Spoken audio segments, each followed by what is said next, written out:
Yeah, I don't know. It's I mean, easy. I think wanted to speak, but that was kind of when some people were just beefing this morning when I was checking, and I assume he's asleep. I have no idea where he's at. Yeah, Easy's so just to be clear on a couple things. I didn't schedule the voice chat. Oh no, Not shirking at I all there, scheduled but it. I was gonna say, yeah. I was gonna say I know that I was told that Easy wanted to get it popping as soon as he got up, and he's probably trying to catch up on some sleep like the rest of us at the moment. Either way, um, more than happy. I just reached out to him. I'm sure he'll be around. Sure, anyone else will be around as well. But like I said, I'd rather literally open it up. This is technically for you guys and for answers and everything else, whether you want them or not. That's the other question. Yeah, I'm just chilling. I just got fucking home. It's been a hot ass, long ass day. It's 100 degrees. Oh, I hear you, man. Um, second.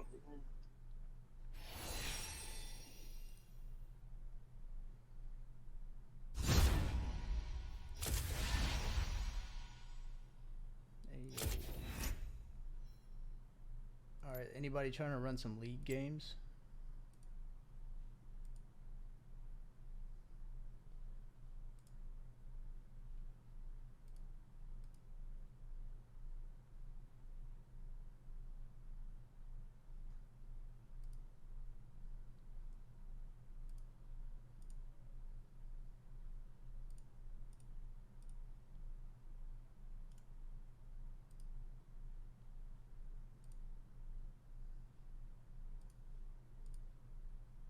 You know what the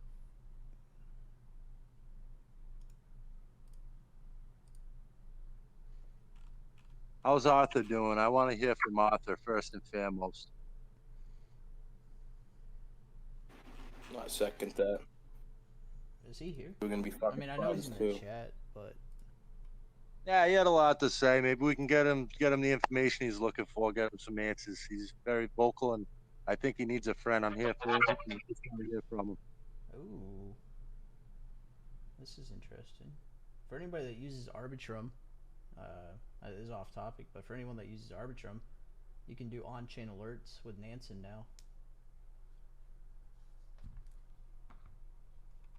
Learn something new today.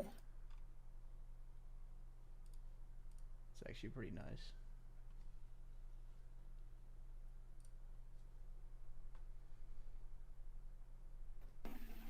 Yeah. So out of all the people, all these guys that have so much to say, come on, I'm dying to hear it. Dying.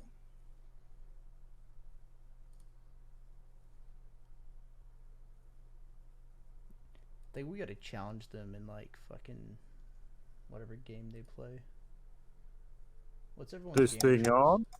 Yeah, it's on. Oh, sweet. Oh, we can hear you. Where's Arthur? I don't know.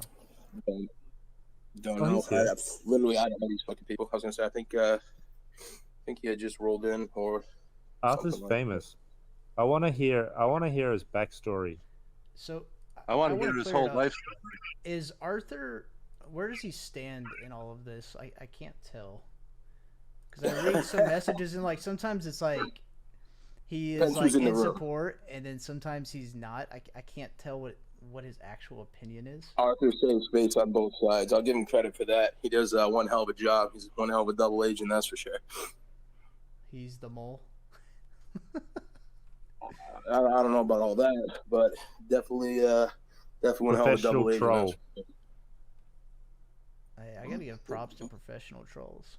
They're underrated.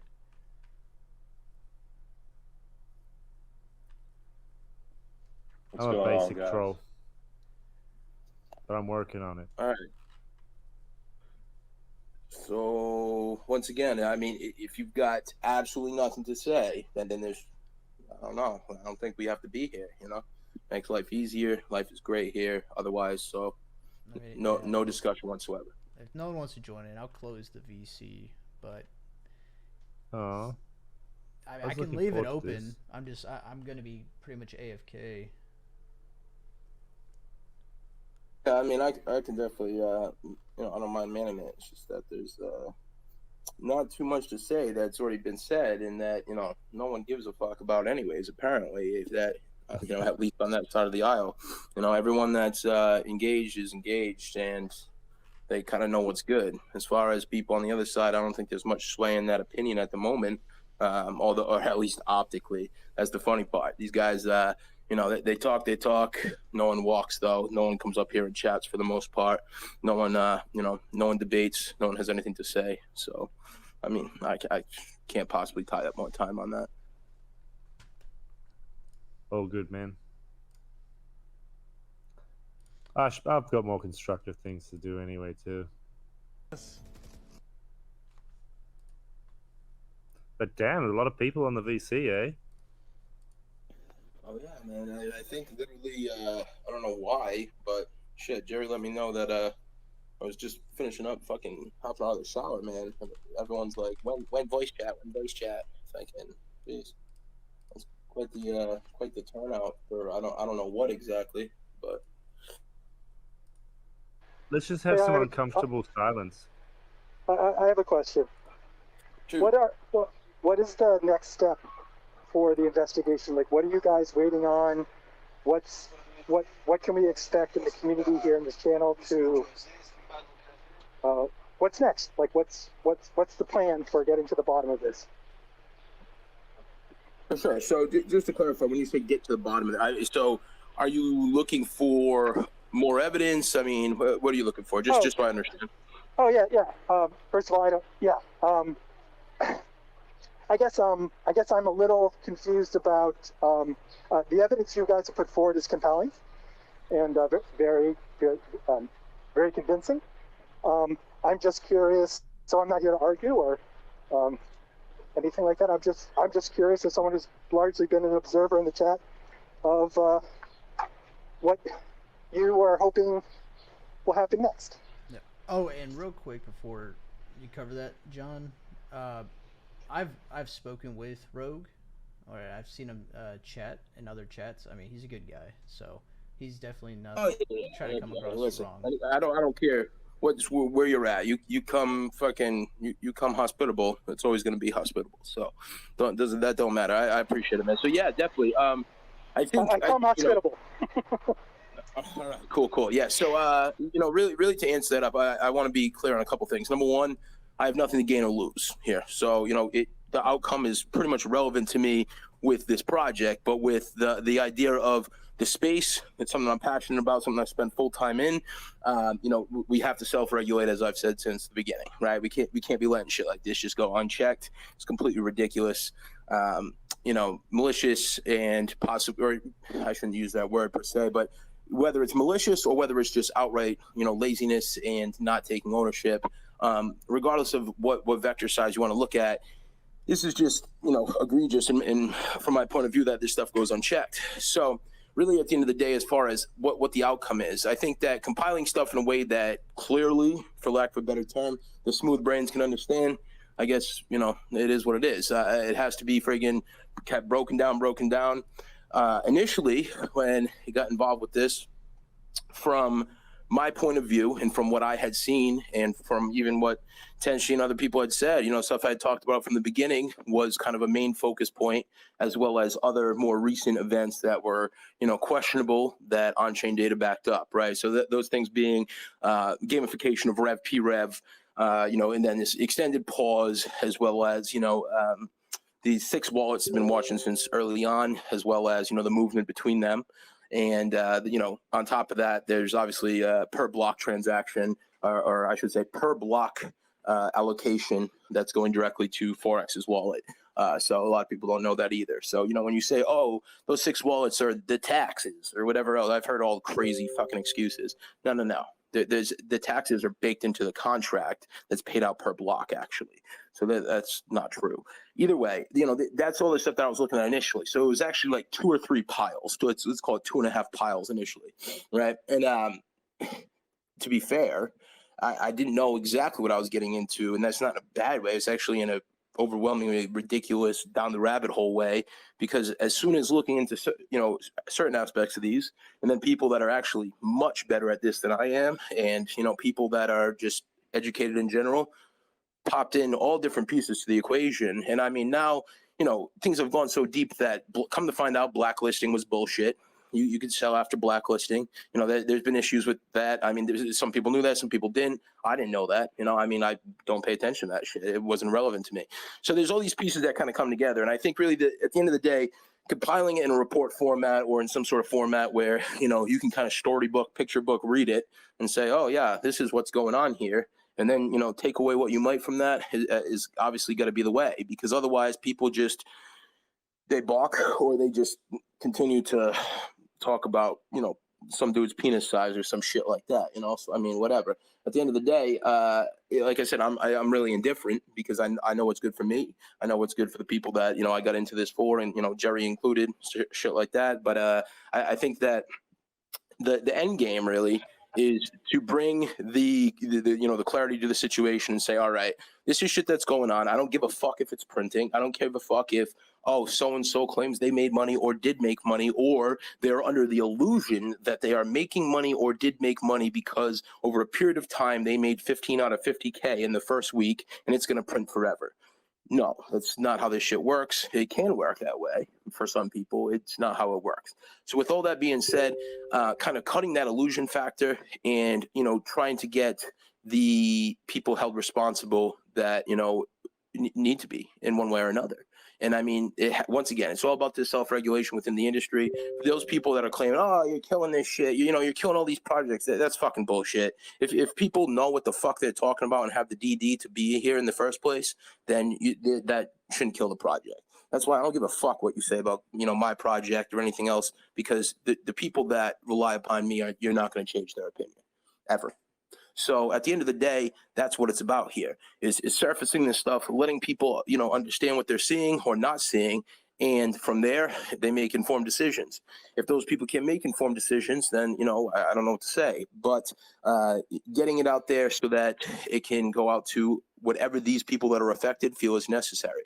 So on the low spectrum, I've heard of people just saying, okay, I want to understand for myself, and I want to make sure that this doesn't happen again to me because I was charmed in by YouTubers and this and that and the other thing, right? I mean, basically all sources that are notoriously bullshit, right? That's one aspect. Second aspect is, all the way to the top, actually, where you have people that are like, FBI, please. I mean, if that's what some dude wants to do, I can't stop him. I would just really not want to see that, because that's not something I want to see coming into this industry. So, that's why, once again, I feel it's very important that you have people stand the fuck up and actually address these situations in real time as much as possible. Now, ironically, this couldn't be done in real time, really, because, I mean, piping up never got anyone anywhere here. And secondly, piping up at a time when things are going well, or optically going well, as people have thought over time, isn't really going to bring much validation either. So I really think to answer that question, it's all over the place, really, of where the outcome will be, or where it's up to the community, really. But for me, it's compile, answer as many questions as I can, hold accountable from only my point of view, which isn't much, man. It's not that there's not much I can do, but assuming that things aren't righted, the information's there, the reporting will be there. Do with it as you must is kind of my end result.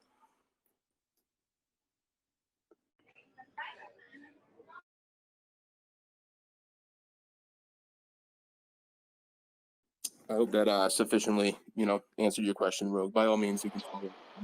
It did. Thank you very much. Yeah, no problem, man. Absolutely.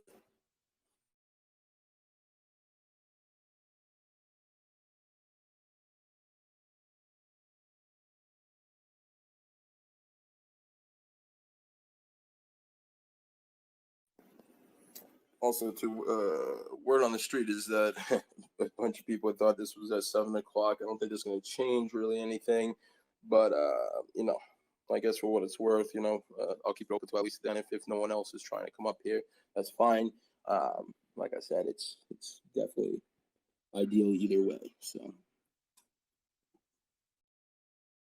I think a lot of the turnout here and the amount of people tuning in. I mean, we've had some interesting stuff happen the past couple nights as for who was popping in here and what happened and what was discussed. And folks might be lounging around hoping to see some, obviously, to see some people from the Dow or whoever, or even forex jump in here. There's probably some anticipation for that, given what has happened the past 2 nights. Like I said, I think it could be pretty useful, and obviously there's a workload behind what's happening here, but panic factor and just a lot of different variables, a lot of different stuff going on. And that's really all I have to say at this point right now. I mean, if anybody else Yeah. has anything to say, I'd be interested to listen. But Yeah, and just to clarify too, I mean, historically, reporting on my end and kind of my day to day is for other people that sit in the blockchain space. So, generally speaking, when you send over a transaction hash and say, "Dude, check this shit out," there's no fucking problems. I'm not used to the wide range of kind of understanding or breakdown necessary, so it's been a little bit challenging. It is what it is. I'm glad to kind of read the room and learn as I go there. But I think that, as Jerry mentioned, the best way to kind of put it out there is children's book style, make it palatable, as palatable as humanly possible, and go from there. At the end of the day, it's not really up to me what the outcome is. I think that the information's there, everything from names, dates, what's going on, actual transactions, movements, tornado cash movements. Those 6 wallets are extremely hot as far as the amount of information that's going on between them.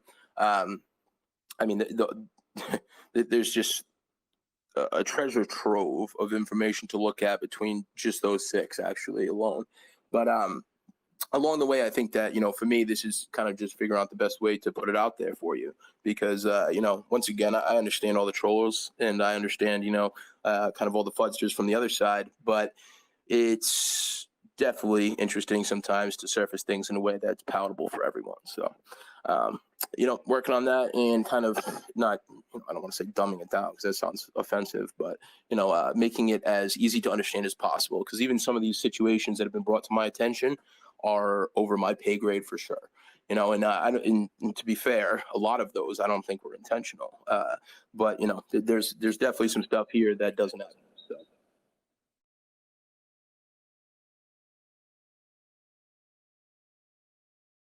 So break it down for us, Jerry, if you don't. I'm not Jerry. Sorry, John.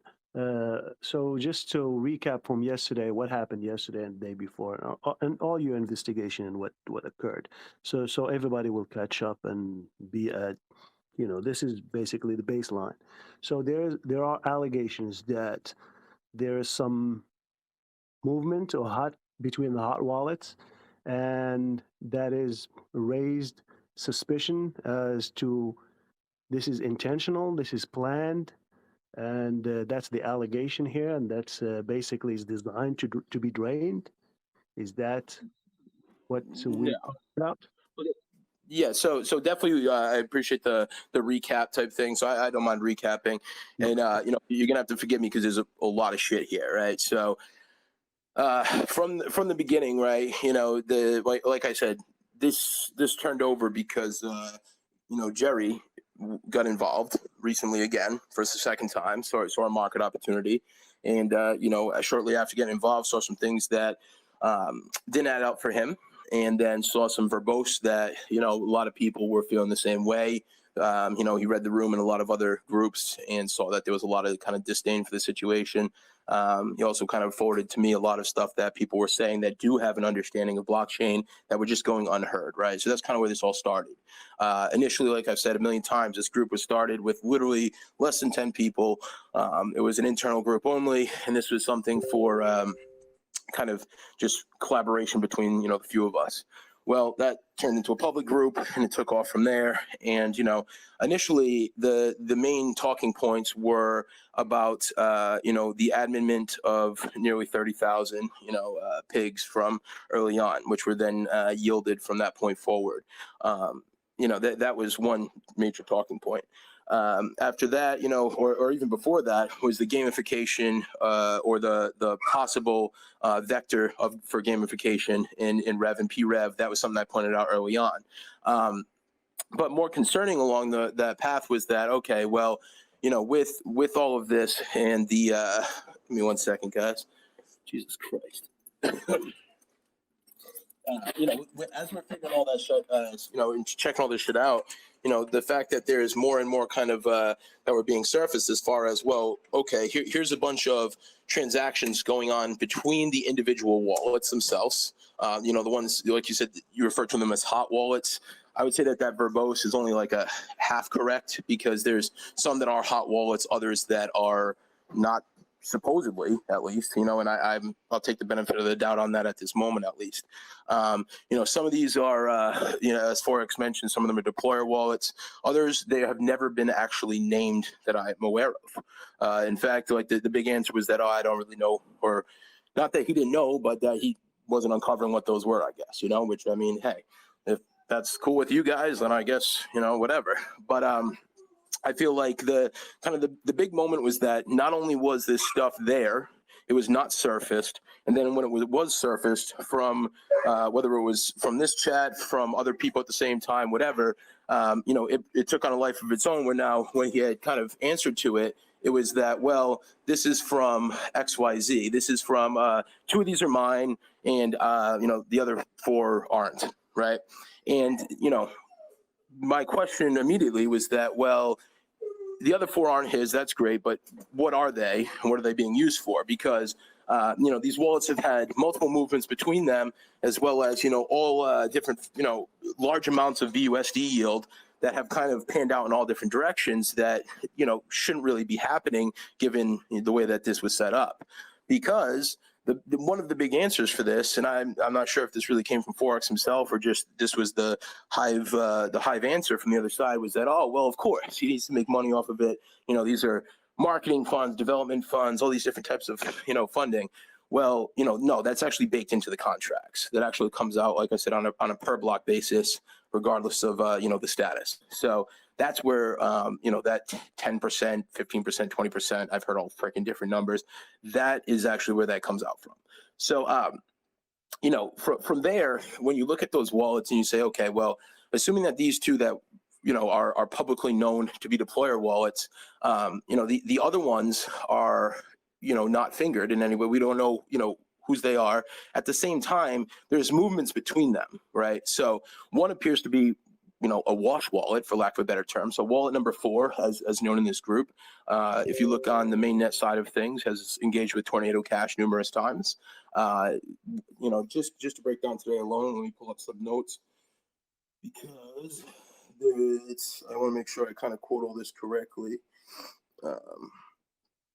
And of course, people showing up at my door, at the worst time possible.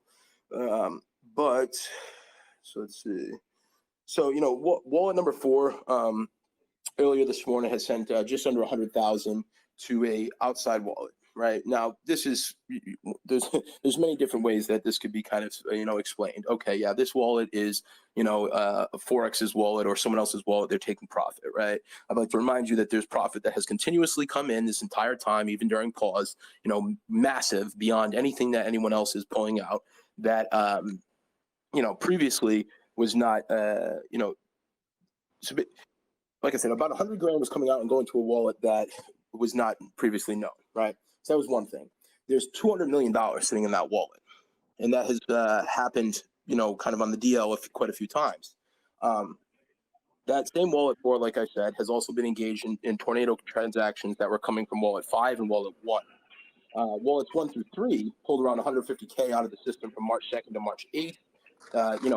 We're assuming that the majority of that's scripted, because the movements are very well aligned both by time and by interaction.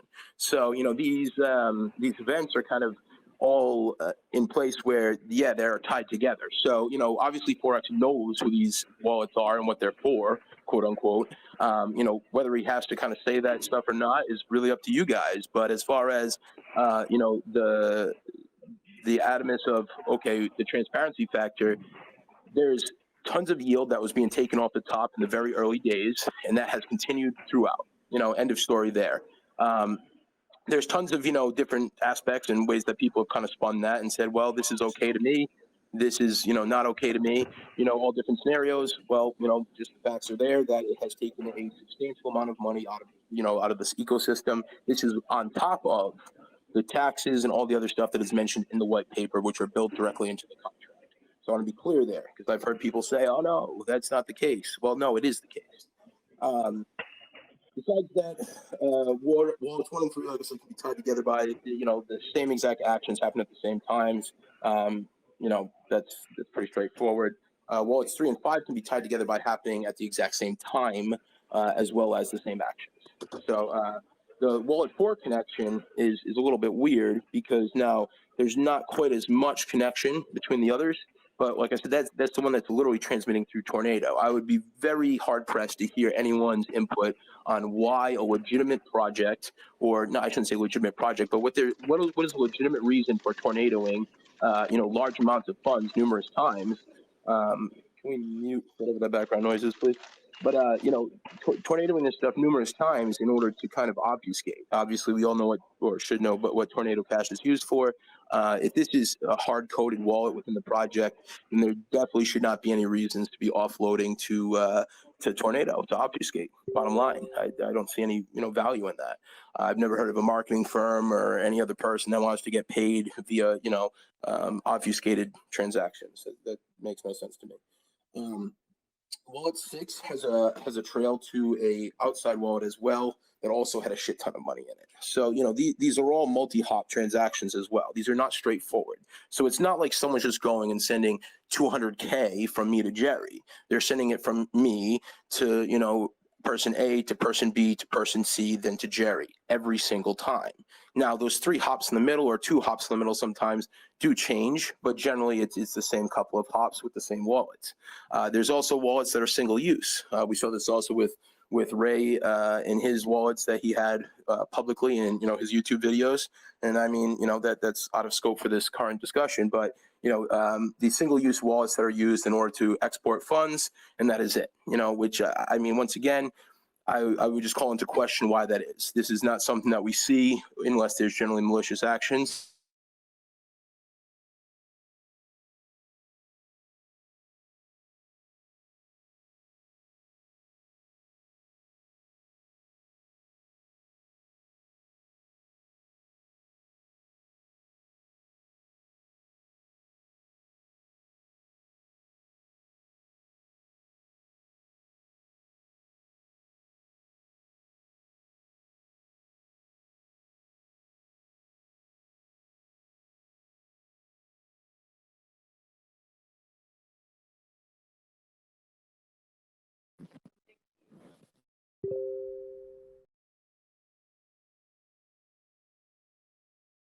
Sorry, did you lose him?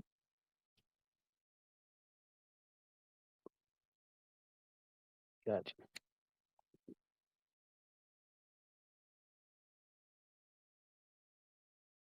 Now, also, the 6 wallets started the exact same way with 5,200 pigs in them, and they were not coming through Rev. They were allocated. That's another point that actually of concern as well. Were they minted or allocated? But I don't know. I think John can answer that. He looked into that, and that's what I remember from yesterday. Of course, this was around 3 a.m. when I was listening to this. So I was not 100% there. Right. I also just wonder, is there a way to tell if it was like allocated or if you can tell if it was minted? Because I think he was saying forex had gotten some that were minted, it sounded like, and then some of these wallets as well, it looked like they got minted ones as well. And I mean, that kind of raises questions, kind of say the least. Yeah, I kind of vaguely remember it's minted, but I'm not sure. Sorry. I'm sorry. I just want to say that I've been following this stuff for a while, and I by no means know anything about the blockchain. But just taking those 6 wallets on Binance, I started looking at them. I started seeing the ones that had the 5,200 pigs. I went to transactions. Some were traded to another different wallet, and then that different wallet from V1 Pigs, and again from the unpausing or switching to V2 Pigs, have been daily selling a small portion of some of those every single day for about $2,000 in BUSD and dumping the pigs every single day. It's right there. So some of those wallets are doing that. I found that, and I know nothing.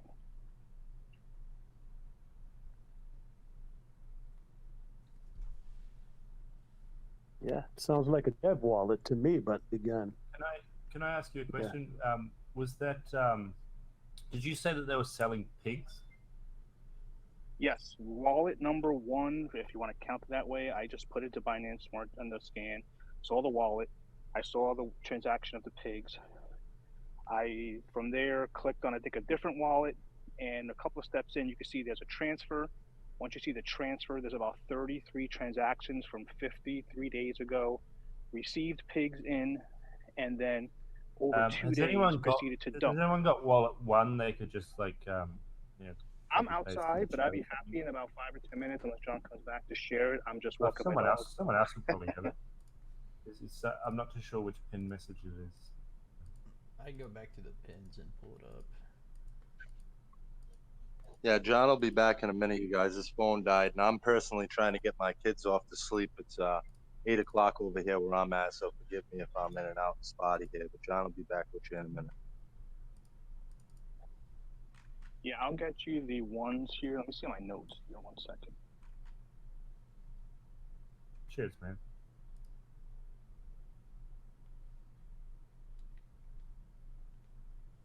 Oh, did we let people post GIFs again? Damn. Sorry. No, you're fine. I'm clicking back through the pinned right now. I would like to say that it was fun to watch Arthur. I think I've seen him on the other Telegram channels, and he's a good guy.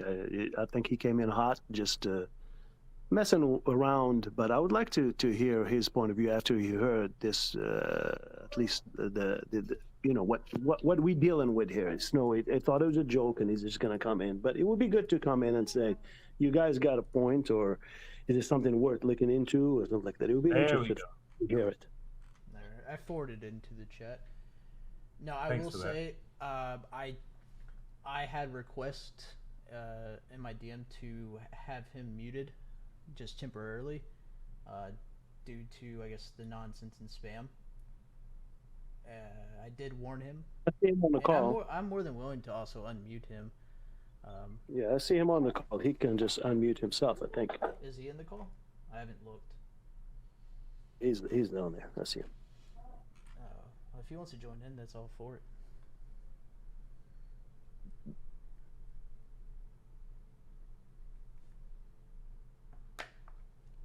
It would be worth it to hear his point of view. I mean, it was entertaining, really. I mean, I found those things to be funny, to be honest. But I just want to see that, like, from a serious point of view, what really he thinks, unless if that's the full extent of what he wants to do. That's fine too. As disclosed, I mean, I'm pretty big in the drip. I got big bags and drip and Animal Farm, and I can kind of understand a lot of the community's anxiety and kind of motivation to kind of just put this behind, kind of make this look like a joke, play it off, make it kind of go away. But I mean, I think a lot of people don't really, read blockchain, don't really, they kind of expect someone else with higher skills or another developer or someone, and no one's really looked into it. And I want to believe in forex, I want to trust him, but so far I haven't really been satisfied with kind of his responses, what's been going. He hasn't really clarified anything, just kind of has come on like kind of just yelling, doing whatever. So I mean, that's kind of just my objective, is to kind of get a little bit more clarity. Of course, I kind of hope that this is all just like a farce, but I got also kind of want to do my due diligence.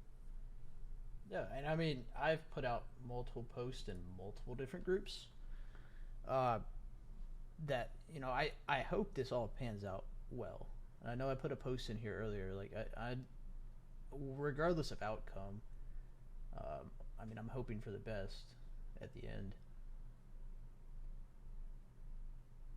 Yeah, the only really person that can answer this is either BB or forex himself, because no one in here is gonna, or at least to have a decent discussion with John about what he saw and what everybody else has brought up.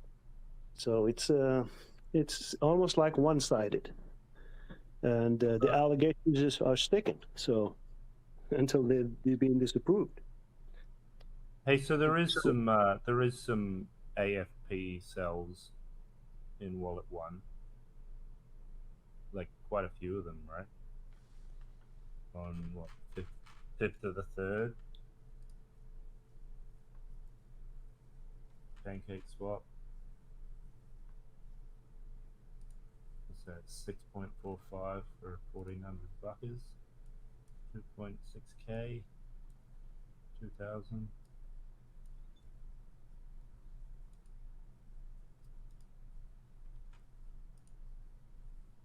So yeah, I mean, the claim that those wallets have never sold, I mean, maybe he was specifically referring to 3 and 4 or something, but Jesus Christ, it's pretty hard one to defend against, in my opinion. Yeah, I've got it pulled up. I mean, showing the last claim was 23 days. Yes, what, 19th to the 6th? 23k? Yeah. Yeah, so if you scroll down to, there's some Just pancake swap trades there, the 3rd of the 5th. A whole bunch of them on the 3rd of the 5th. Let's go. All right. Sorry, I'm back and I want to answer some of the things I was talking about. Like I said, I know nothing about the blockchain. I'm more of an investor. I follow traditional investments, going into crypto. That's my macro, like that's my kind of thing. But let me just real quick, I'm in front of my computer. If any of you have anything to follow along, but the first wallet, the first transaction hash, the wallet ends in 6084DF. So when you click the transaction hash, you see the wallet that got 5,200 pigs. When I click on that wallet, it shows currently a balance of 149,783, 149k, almost 140, almost 150. Yep. Yeah, And I've got 152. Yep. Well, yeah, showing it. So then I scroll down the transactions, and let me go here. So 53 days ago, 2 transfers down, there is, it just says transfer from 53 days, 7 hours ago. So I clicked on that. AFP. So I clicked on that, and then there's another wallet that ends in 5CB93. So I click on that wallet, and that wallet has a little over $14,000 currently in it. And if you go all the way to the bottom, there's 15 transactions only, and you see it was transferred in. Let me go up to the second from the bottom. It was transferred in pigs. Second transaction from the bottom is to approve pigs to sell on pancake swap. And then every single transaction from there is just dumping pigs for about 1,000, 2,000, 1,500 bucks every single day. Yeah, I'm looking at the same thing in D-Bank. And that's just one. And I don't know nothing, and I just found that from that one transfer. Yeah, and I am recording this. I've got it pulled up just so that people can see it as well on BSC scan.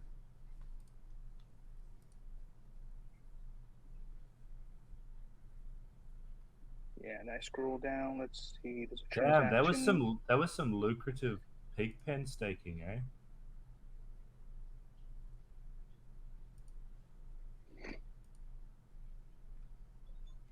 And then that's the one that says 23 days ago was the last claim, which we see there. I think, let me see.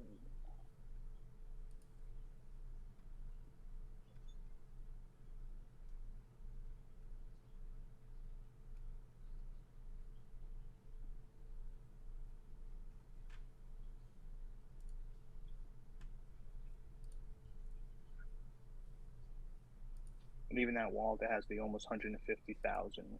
I mean, even if I go to the bottom of my screen, you can see all the different pig transactions.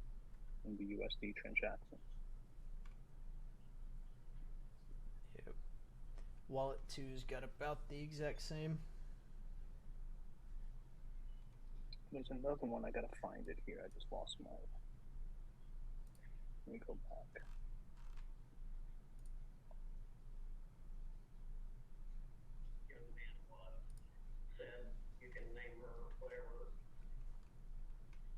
So there's some transaction here that interacts. It says method and it shows like a wallet address. It says 114 days, 8 hours ago. It's towards, say, the lower third. When you click on that, you say it has something transaction there that's something with 5,000 pigs. That's a whole different 5,000 pigs. It's not from the original 5,200. I'm not sure if that was just transferring. It might have been just transferring from the pause to get B2. Maybe 200 were dumped. There's 5,000 left, I think. I think that was the swap for the AFP.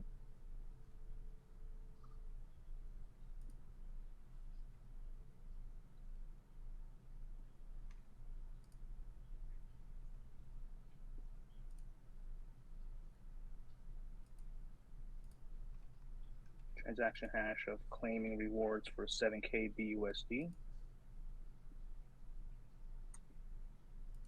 7409. So there's just multiples, and if you keep going within the wallet, and see the transfers of where they went, and then start tracking that wallet, it just keeps going the rabbit hole. Yeah, wallet 2 is interesting.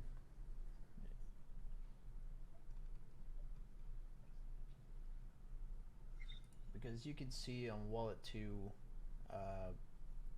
where he essentially did the same thing, but then transferred over to a third wallet, which also then had some more cells.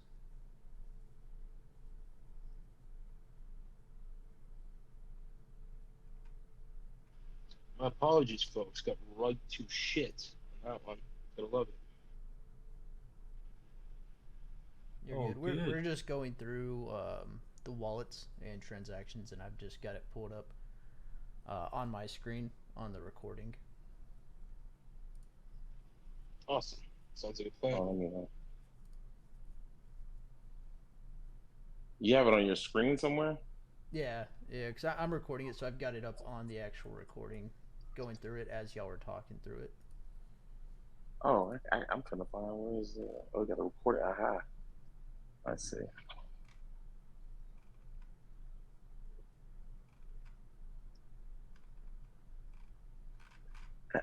On these wallets, were they just earning? Were they yielding? Were they being sold?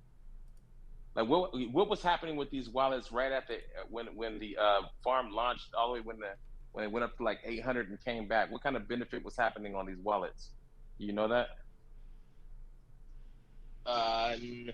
What? 4, 5 of them. I believe 1, 2, 3. That was before 4. it paused, right? You said before it was paused?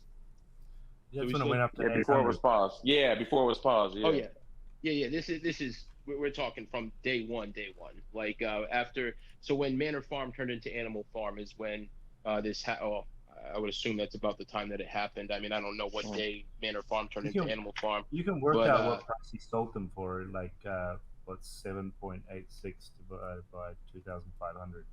Oh yeah, we can see it on chain as well, because we can just go to if you click on the price on BSC scan, you can get the overlay for what price was at the time versus now. So we can also see that as well. But that's $324 there. Yep. Yeah. So it was he about, sold over a long period. Yeah. So you have no, you only sold over a couple of days. What's up? That's weird. Which wallet are you looking at? Wallet 2, 3rd of the 3rd. Like it's all different times during the day. On the 3rd of the 3rd, sold a bunch of pancake. Yeah. So that's another thing too. Now, the two wallets that Forex owned up to, okay, those, to the best of my knowledge, did not sell outright at any point, right? So he actually what he said there is true in the sense that he did not sell any of the pigs tokens. They are still there. Which wallets are they but on? the two deployer wallets. So that's Reap deployer, and then the other one, I forget what the hell the name. Something. I think it's AF deployer, or I don't know what the label on it is. So those two wallets had gotten them at the same time via the same function as all the others. At the same time, those two particular wallets did not ever sell. They were injected immediately into Pigpen within like the first 6 blocks after launch, I believe. I would have to double check that, but we're talking, let's say minutes. I'm comfortable to say minutes after launch. Basically allowing for a massively large position at the time, approximately 20%. And I want to get a exact percent down and everything else. That's just to make it easy at the moment. But approximately 1/5 of all yield at that point was coming in to those two wallets, or I'm sorry, was coming into the 6 wallets. Those 2 wallets in particular did not sell at any point, so they have been yielding since. Now, as people have pointed out, obviously the amount of pigs in circulation has changed over a period of time, but you can't just take total amount on any given wallet, or say, okay, well, this wallet had 5,000, the total amount in circulation is 100K, therefore it's 1/20th. That's what they're making as far as yield, 1/20th of whatever is available at any time. That's not how this functions. It's y equals mx plus b format, so it is actually equationary in the sense that you're getting yield based upon when you entered as well as the amount upon entry. So because of that early position on those two paid out significantly over a period of time. There's so many transactions that because they're not, if he had just taken and moved the BUSD into that wallet and left it there, we'd obviously be able to know what the total amount is. There's literally thousands of transactions, so having to go through all of them and add up, the valuation of all those obviously takes some time. So, to give you exact numbers on exactly how much was taken from the 2 wallets that he said were his, or that, to clarify, he kind of said they were his or that he had access to them. I'm not sure which one really, because he kind of flip-flopped a little bit with that, I will say. But to be honest, they do look slightly different. Like this wallet that I'm looking at now looks pretty different to 1 and 2, right? There's a lot of different transactions. This is the deployer or whatever. Oh yeah, they've got all different transactions. So that's busy. That's a busy wallet. Oh yeah. Not only that, but so that there's definitely some either some script action or some bot action in there. We got to remember too that once again on one of the wallets on AF deployer, I think it was. I'm sorry guys, I literally was on mobile and phone died, and I'm trying to do 3 things at once here, so did not come prepared. Fully disclosure on that one. My bad on that. But there is on the AF deployer wallet, it's receiving those proceeds as well, which is why are you looking at the wallet that has all of the like transactions all the time, like literally every few minutes? I see on the deployer wallet, was it 19th to the 3rd, 62K BUSD and 5,200 pigs. Yeah, so you must have withdrawn pigs and the rewards, I guess. And then he restaked them. Correct. There was a couple of times where he had pulled out and re-put in. I'm not really sure the logic on that. There must be some reason. I would have. I think there's timing. So yeah, it's really hard to say because, like you said, I believe so too. I'm just not as tuned in with the timeline of events in order to say that, well, this is, this makes sense based on this. I don't want to make those types of assumptions. I do know. I think that what would make sense there is that he goes to his pig pen. If he claims the BUSD, then he's got to wait another 4 hours before he would potentially be able to withdraw the pigs. So that's a good if point. He withdraws the pigs and takes the reward, then he has the opportunity to either redeposit or not, without having the 4-hour lockup, unless he decides to. I mean, that kind of makes sense. Not really, but yeah. So with those, how many? those two. Oh, go ahead. Yeah, I was gonna say. So with those two, he's true to the word when he says he did not sell his pigs because he didn't sell those pigs from those 2 wallets, right? But once again, the yield is so great that at the beginning, after about 8.5 to 9 days, let's call it 9 days, it was already greater than the value of market dumping, right? At any time, even at highest possible value. I think highest possible value was 340 or 338, something like that, if I remember correctly. Whenever the highest possible value was, if you were to take that, multiply that out with those two wallets, so 10,000 plus tokens, you multiply that out, that's literally just the yield from about 8.5 days. So of course, I mean, it's like a double entendre. Of course you're not going to, or that's not the term, but it's like a red herring. Oh, I didn't sell those. Well, no shit, because you're yielding more from that point forward. Also, So he didn't sell the original 54, but he was selling the yield. That's what you're saying? Oh yeah, Well, you the didn't whole need time. to. It's BUSD. Yeah. So there's no really selling. I mean, there is you're talking about points the where he pig sold pen. The pig pen. So the pig pen pays you in dollars. Correct. Yes. So he had all those. He had all those in the each pig. He had those in six different pig pens. 4 out of the potentially 6. 4 out of the 6. Two of them did market dump at different times and in different strategies. So they were in the pig pen for a while though, I think, before they dumped. Yes, correct. So I believe on one of them it was only like about 10 days. The other one was longer. My thought process on that, I think that it was kind of to get the best possible I don't want to say dollar cost average, but basically to get the best possible positioning with that. Now, once again, assuming that these aren't all the same person, you look at them one way. Assuming that they are the same person, look at them another. So if they were all controlled by the exact same person, which we don't know that they're controlled by the same person besides the ones that have been owned up to, but we do know that all of them were minted via admin function. So they obviously are under control of, the DAO or in the project, I should say. So with all the other wallets, right, regardless of how they had, taken BUSD rewards and then market dumped or, kind of performed all these different operations in between, if you look at that, there's one particular wallet that was like I said, the AF deployer wallet that has received, ridiculous amounts of pigs, because once again, at the contract level, people had come back and said, well, of course, he needs to pay for this, and this, which I get the argument 100%, and I agree with the argument.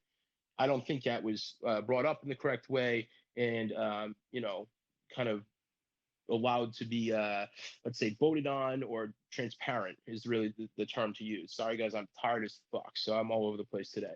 But it wasn't as transparent as I would have liked to see, or as, kind of the industry standard is. But hey, that's for you guys to decide.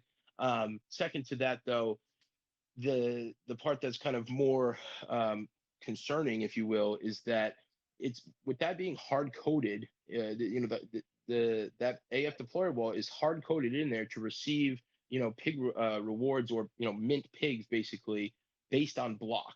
So irrelevant of what's happening with Animal Farm, with the exception of the pause. So while Animal Farm is running at any given time, if no money goes in or comes out, forex is still making money all the time, 24/7, 365. It never stops. So once again, I would ask, people said, oh, well, this is the tax, this is this is that. So unless there is operating fees here, which were, possibly be those mints and everything, those free pigs, and then on top of that, there's this tax that is, added in, which it's not really a tax by definition. That's just minting free shit and giving it to someone. It's not taxes. That obviously is a lot of that's being brought to the table. Some of those were then. Yeah. Oh, go ahead. No, keep going. I was going to say some of those were put into the pig pen as well. So there's actually much bigger positions than just those 5,200 per wallet. Whatever amount it was per wallet, just slightly over 5,000. There was significantly more than that was put into on the AF deployer, and then they were proxied to another wallet. I will share some of these in a second here, so you can kind of check them out as well for some of the other wallets that they were funneled to. Keep in mind too that when moving some of these around, right? Why the obfuscation? So when moving pigs from point A to point B, if I'm sending them to Olo or I'm sending them to Jerry, I don't know Olo like that, but shit. I'm sure as hell not going to be like, oh, Olo, can you do me a favor and, send these 500 pigs to Dale, who's going to send them to Master Peg, who's then going to send them to Jerry? Why? Why? I'm cheaper than them. No sense. Exactly. You send them here, I'm Shit. keeping them. Oh shit, dude! I thought we were friends too.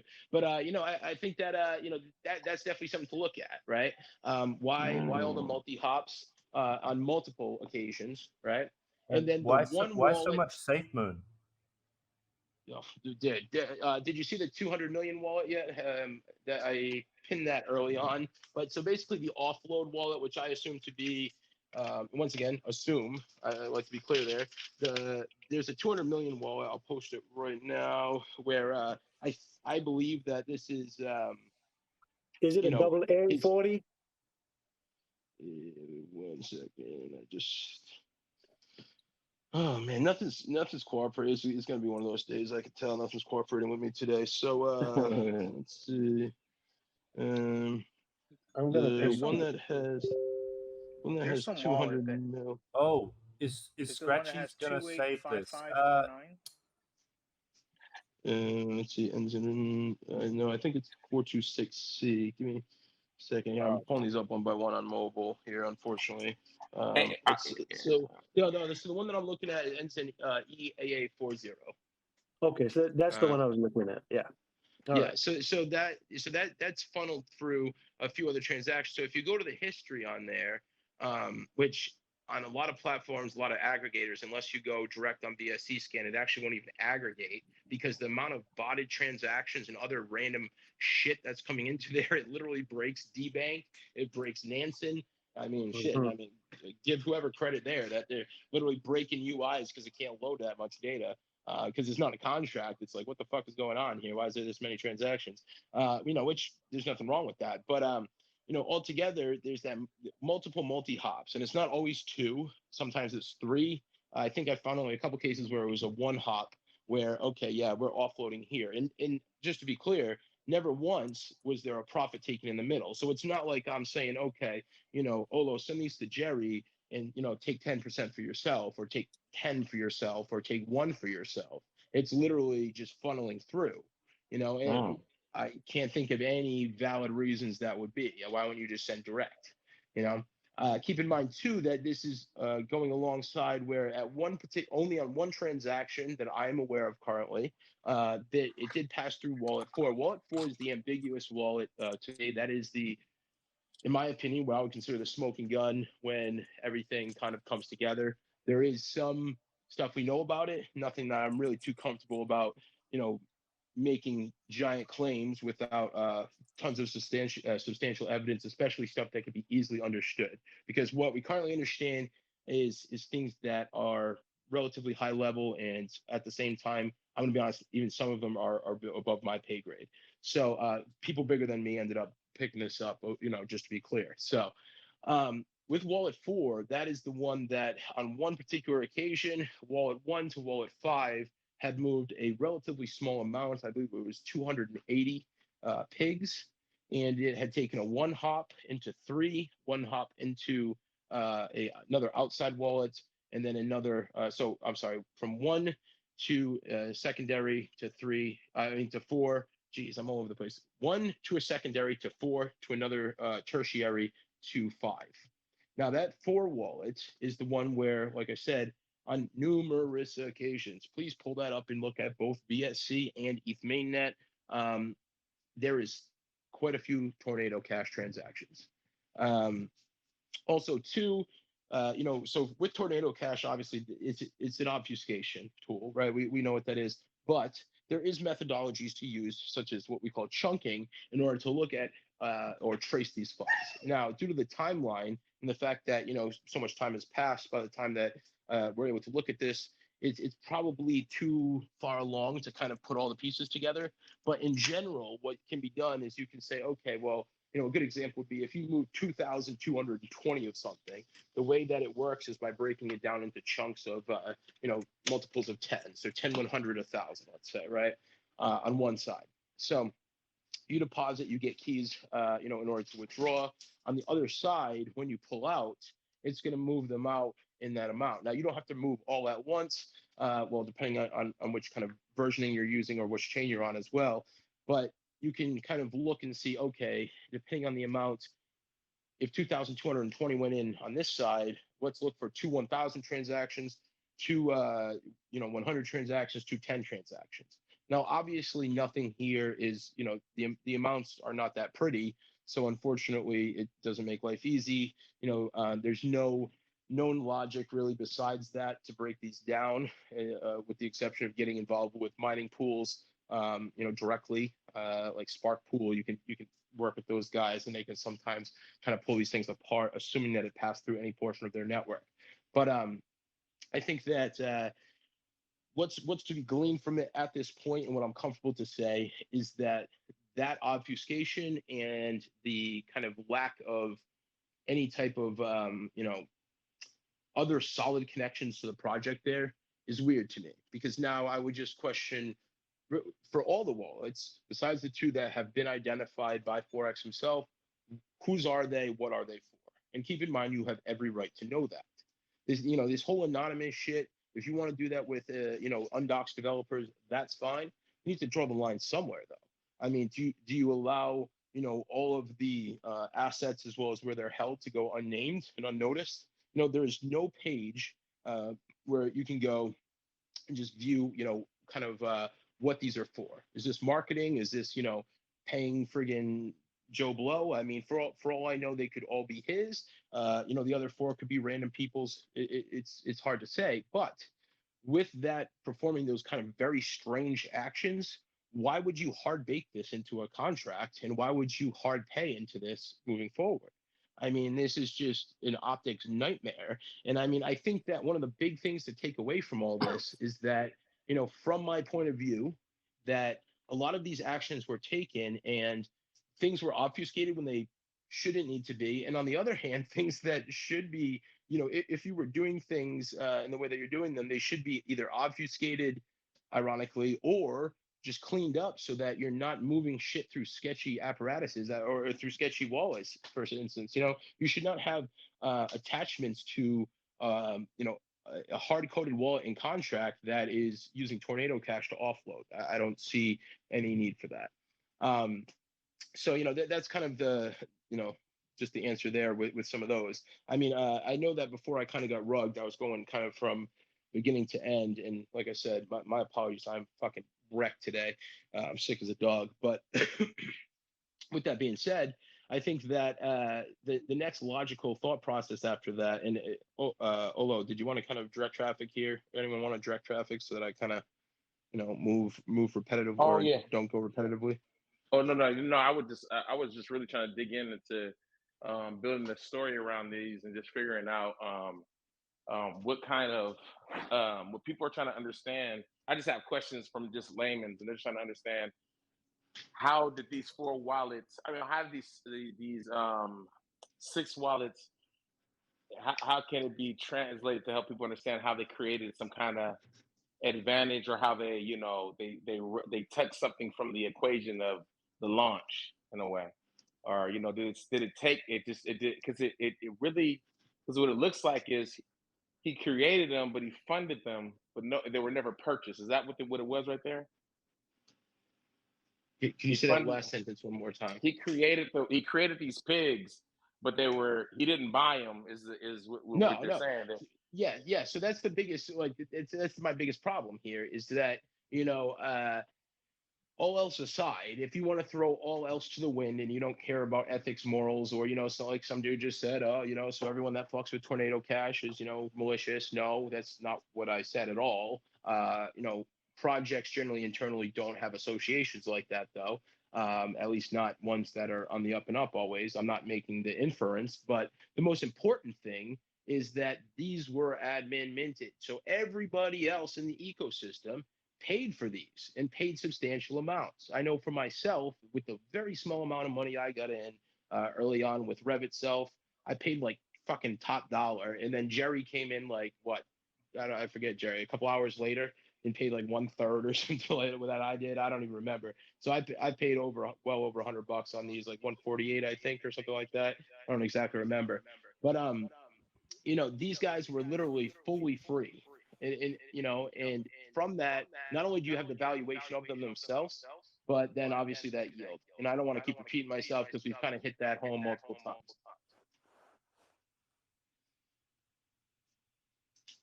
So yeah, to answer you up, Olo, yes, they were all just handed over without any collateral of any kind being exchanged.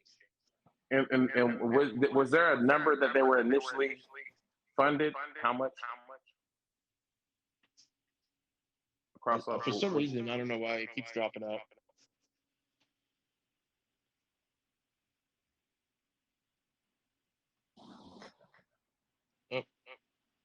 Can you hear me now? Yep, I got you. Now I was wondering, was there how much money was funded into them? What was the buy-in? How much money went into them? The initial funding. The initial funding. So, are you saying how much money went into those wallets to fund them for gas for the future, or because So I want to be clear, when they never Kingz bought any. launched, yeah, they didn't buy any. Ever came from no zero money has ever come from those 5 wallets in any way, or technically 6, in order to. You took them from 0 to 100. I see what you're saying. Okay. Yeah. That's what So there's been no value put in and a lot of value taken out. And as pointed out, playing best case scenario. And I mean, I think Whale made a good point. A couple other people made good points, just in general, saying that these could be operating funds or whatever else. He did say this. Okay, assuming that that's true, then my next question would be, then what's with the giant kickback hard coded in per block? So that's another freebie that continuously pays out, regardless of market temperament, regardless of situation. If everyone's losing, forex still wins. I mean, it doesn't matter what the price of any asset is at the time when you're receiving it for free, as long as the Binance Smart Chain is up and running. So this is paid out per block. Okay. Can you mute? It's echoing. Oh, my bad. Oh. So if how were those wallets made out at one time? So give me one sec. No, a couple of them were. I've got so many tabs here. Give me 1 second. Yeah, man. And then if they're meant to kind of run different aspects of the. How didn't he not know that right out the gate? That just doesn't make no sense. There's such big marketers in there, 5,200 pigs. You don't know what that wallet was doing? Well, once again, he obviously, whether he knew what they would do after that point or not, he assigned them. He gave them. Yeah. So, I mean, he obviously knew exactly, maybe not what they would do in the future, assuming that these were not people that he knows and they're not controlled by him. But he definitely. But he would have to made them for him. Had to, right? Yeah. No, he admin minted all of them. Correct. So there's only a couple of people that there's 2 technical wallets that can control these functions. There's one which is the deployer wallet, and then at one point for a short period of time it was passed off to what would later become the farm wallet that allows for control of the farms, which we also have documented as well. All these things, once again, I think that a big aspect of this is the transparency of, hey, these are these wallets and this is what they do, and that's generally something that you find. I mean, on most projects, it's this is treasury, this is if there's different funding pools, that's where they are, so on and so forth. I guess going down and saying, okay, this is what all these deployers are and everything, whether that's necessary or not, it's up to you to decide. So it looks like he sucked upwards of over 20 million into those wallets. Over 20 million. Shit. At the height, I'm saying if it went to 800 at some point at its height, like around when it was up, where the value was up in that area at one point, over 20 million. Correct. Probably. Well, yeah. Oh, definitely more than that. Definitely more than that. That's what he was yanking out the. I'm just thinking what kind of money was kind of going to those, and that was kind of what was not going into the system in the right way. Because if those wallets didn't exist, how much money would have been back into the system is what I'm saying. Yeah, for sure. So let's see. Wallet's one. So wallet 1 was created 159 days, 3 hours ago. So it's at 9:16 p.m. UTC.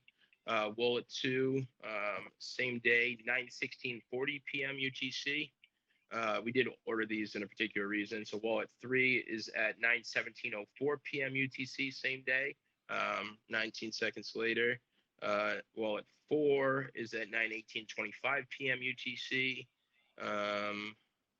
And that let's see, wallet 5 was a little bit later. That was 9:20. So that's when the actual transactions went through. The actual wallets themselves, I'm getting my lines crossed here. The wallets themselves, their age is for wallet 1, this had been around. Let's see, 4. Yeah. Fucking, it sucks to have so many damn tabs open, man, because what the frig? It's like, holy shit, the amount of tabs having to switch in between to get kind of all these different answers is ridiculous. But let's see here. So the initial wallet's age actual is 160 days exactly, right? So that's one. I'm gonna literally move this to a new tab completely so that we could just focus on this for now. Wallet 2, let's see.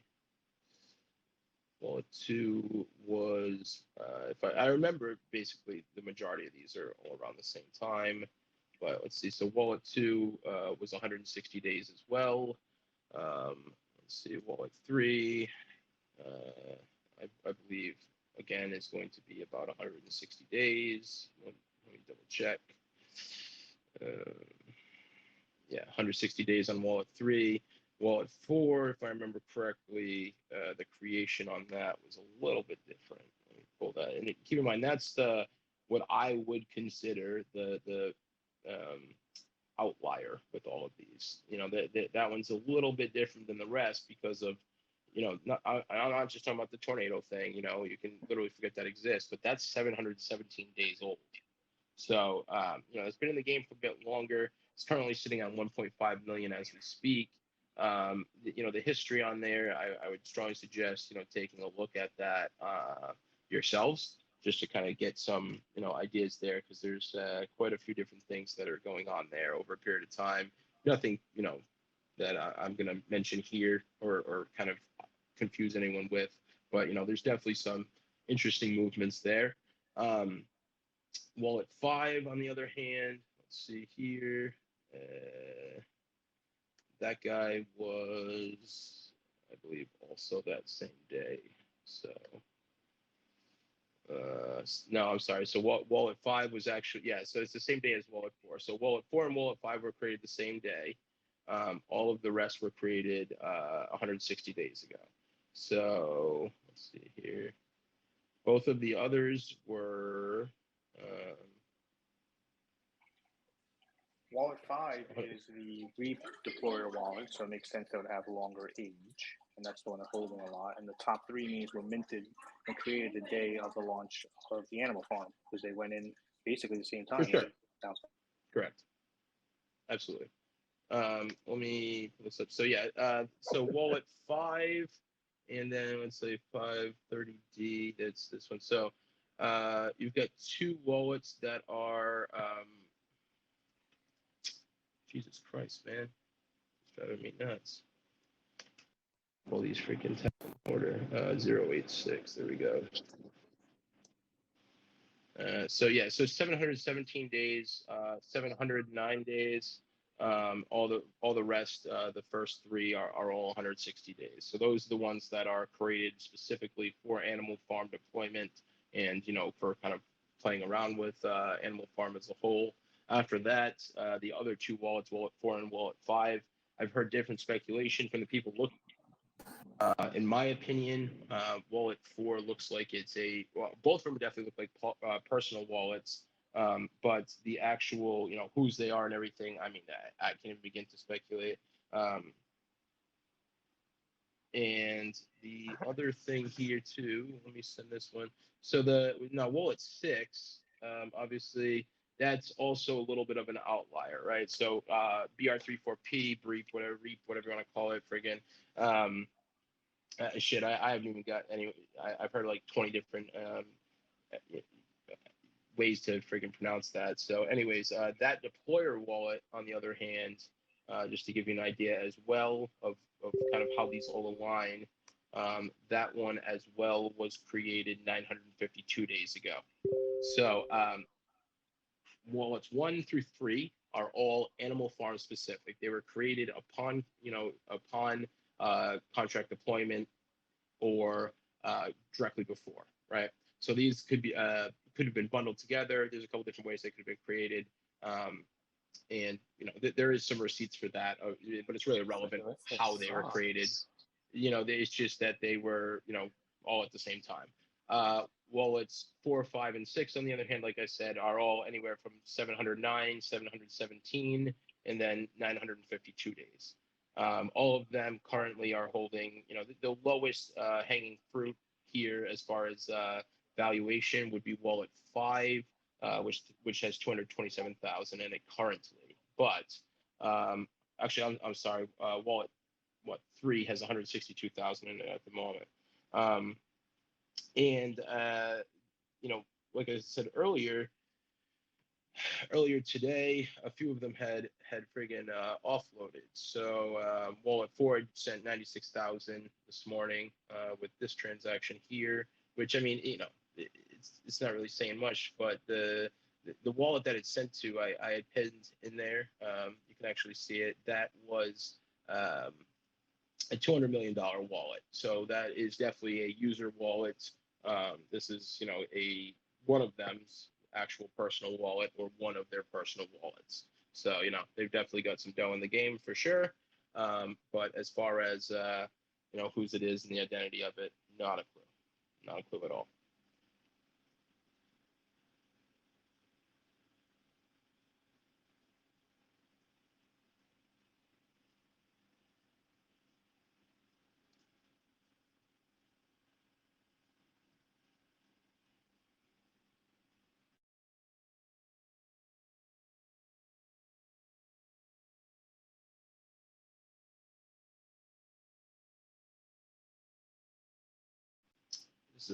Is Manfred in here by any chance? Just say he had a couple of things that he had brought to my attention as well. I'm not sure if he's in here right now.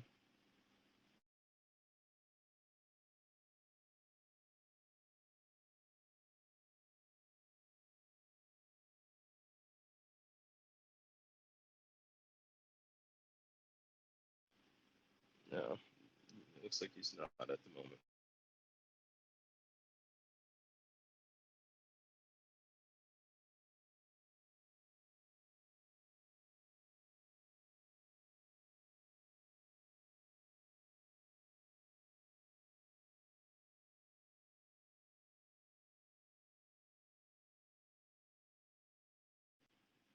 Wow, that is compelling. None, he's innocent. He literally, he's the only one that could have. So I guess if you reworded that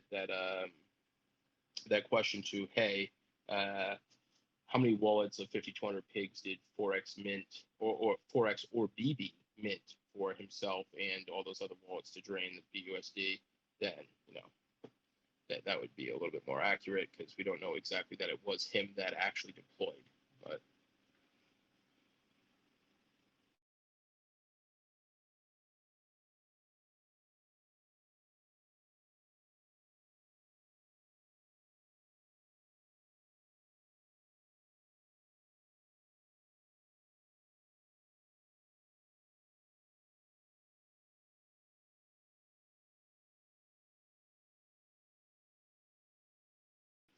follow-ups, anything, feel free.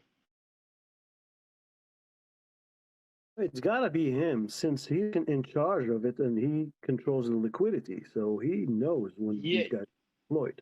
Oh, for sure. So I mean, well, I just want to clarify, right? Like, so I mean, so if me and you create a project right now, keep in mind there's no current footprint of any multi-signatures or any kind of situations like that, as would be quote unquote normal, as far as deployer wallets and everything else. But I mean, hey, this is a little bit of a different situation.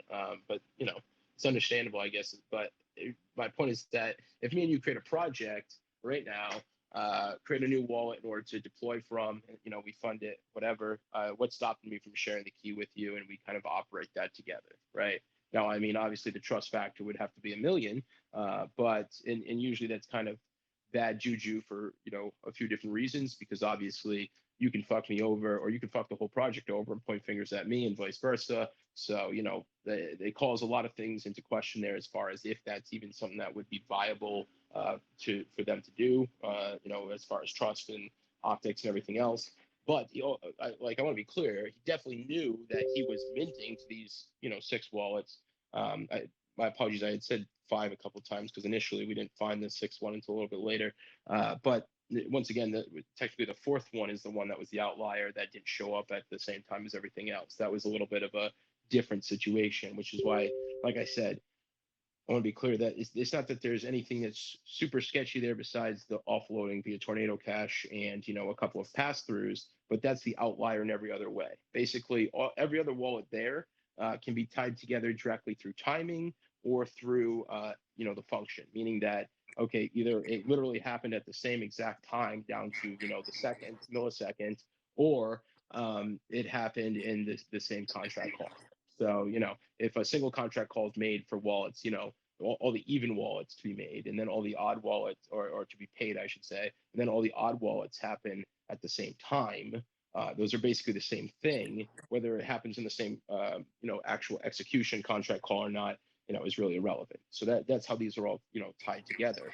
But that, like I said, that number 4 is the one where that's kind of not the case. It does not fit either one of those, but it did receive the 5,200 at the exact same time. So that transaction is within the same timelines, within, I think, 7 seconds of the order between 3 and 5, right? Which is, once again, they're putting that order for a reason.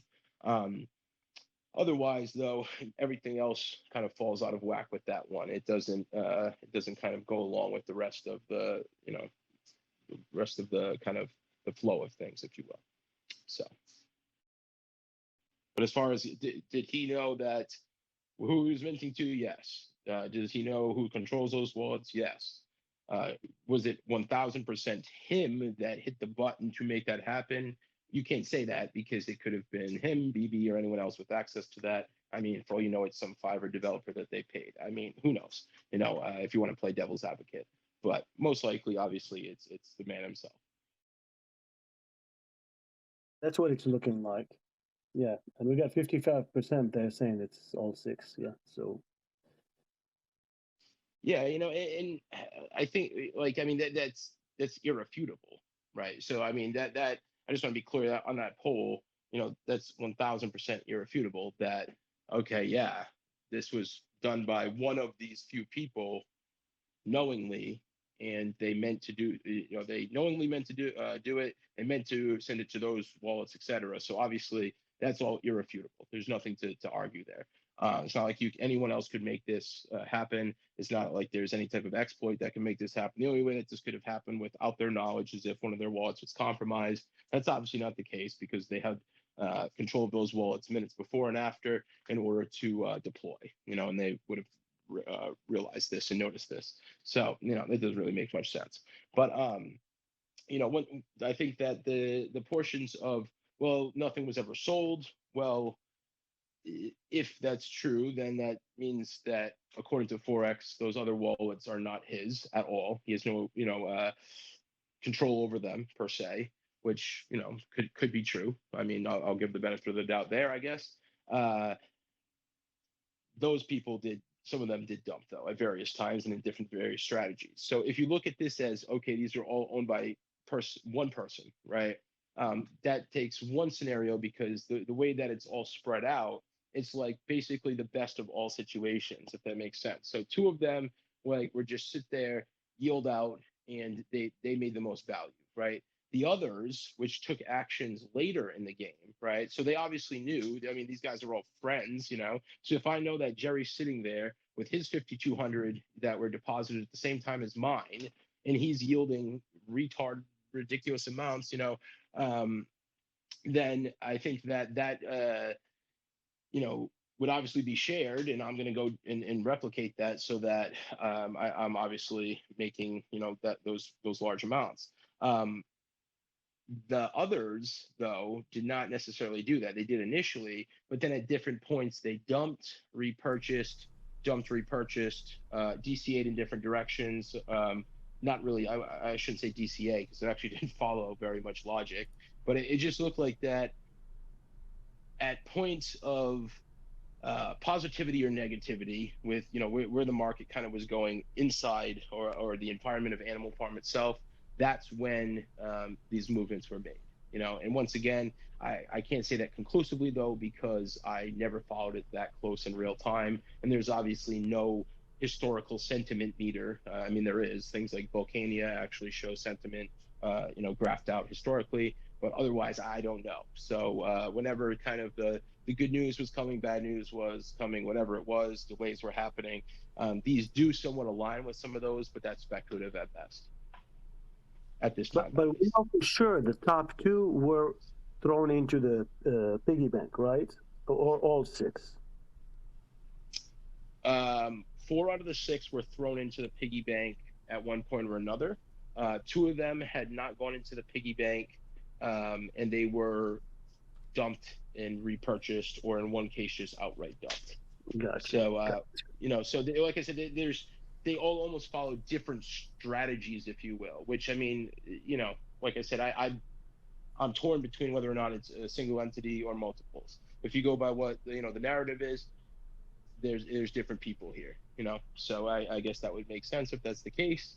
But I would say it's just a questionable thing in the sense that, once again, if we all get the same amount right now in this room, and we know that by putting them in, we're making 10K a day, or Jerry's making 10K a day off of his, why would I just market dump mine for 90K or not even 90K, when literally in 9 days I would make that yield and still retain the value of the initials, right?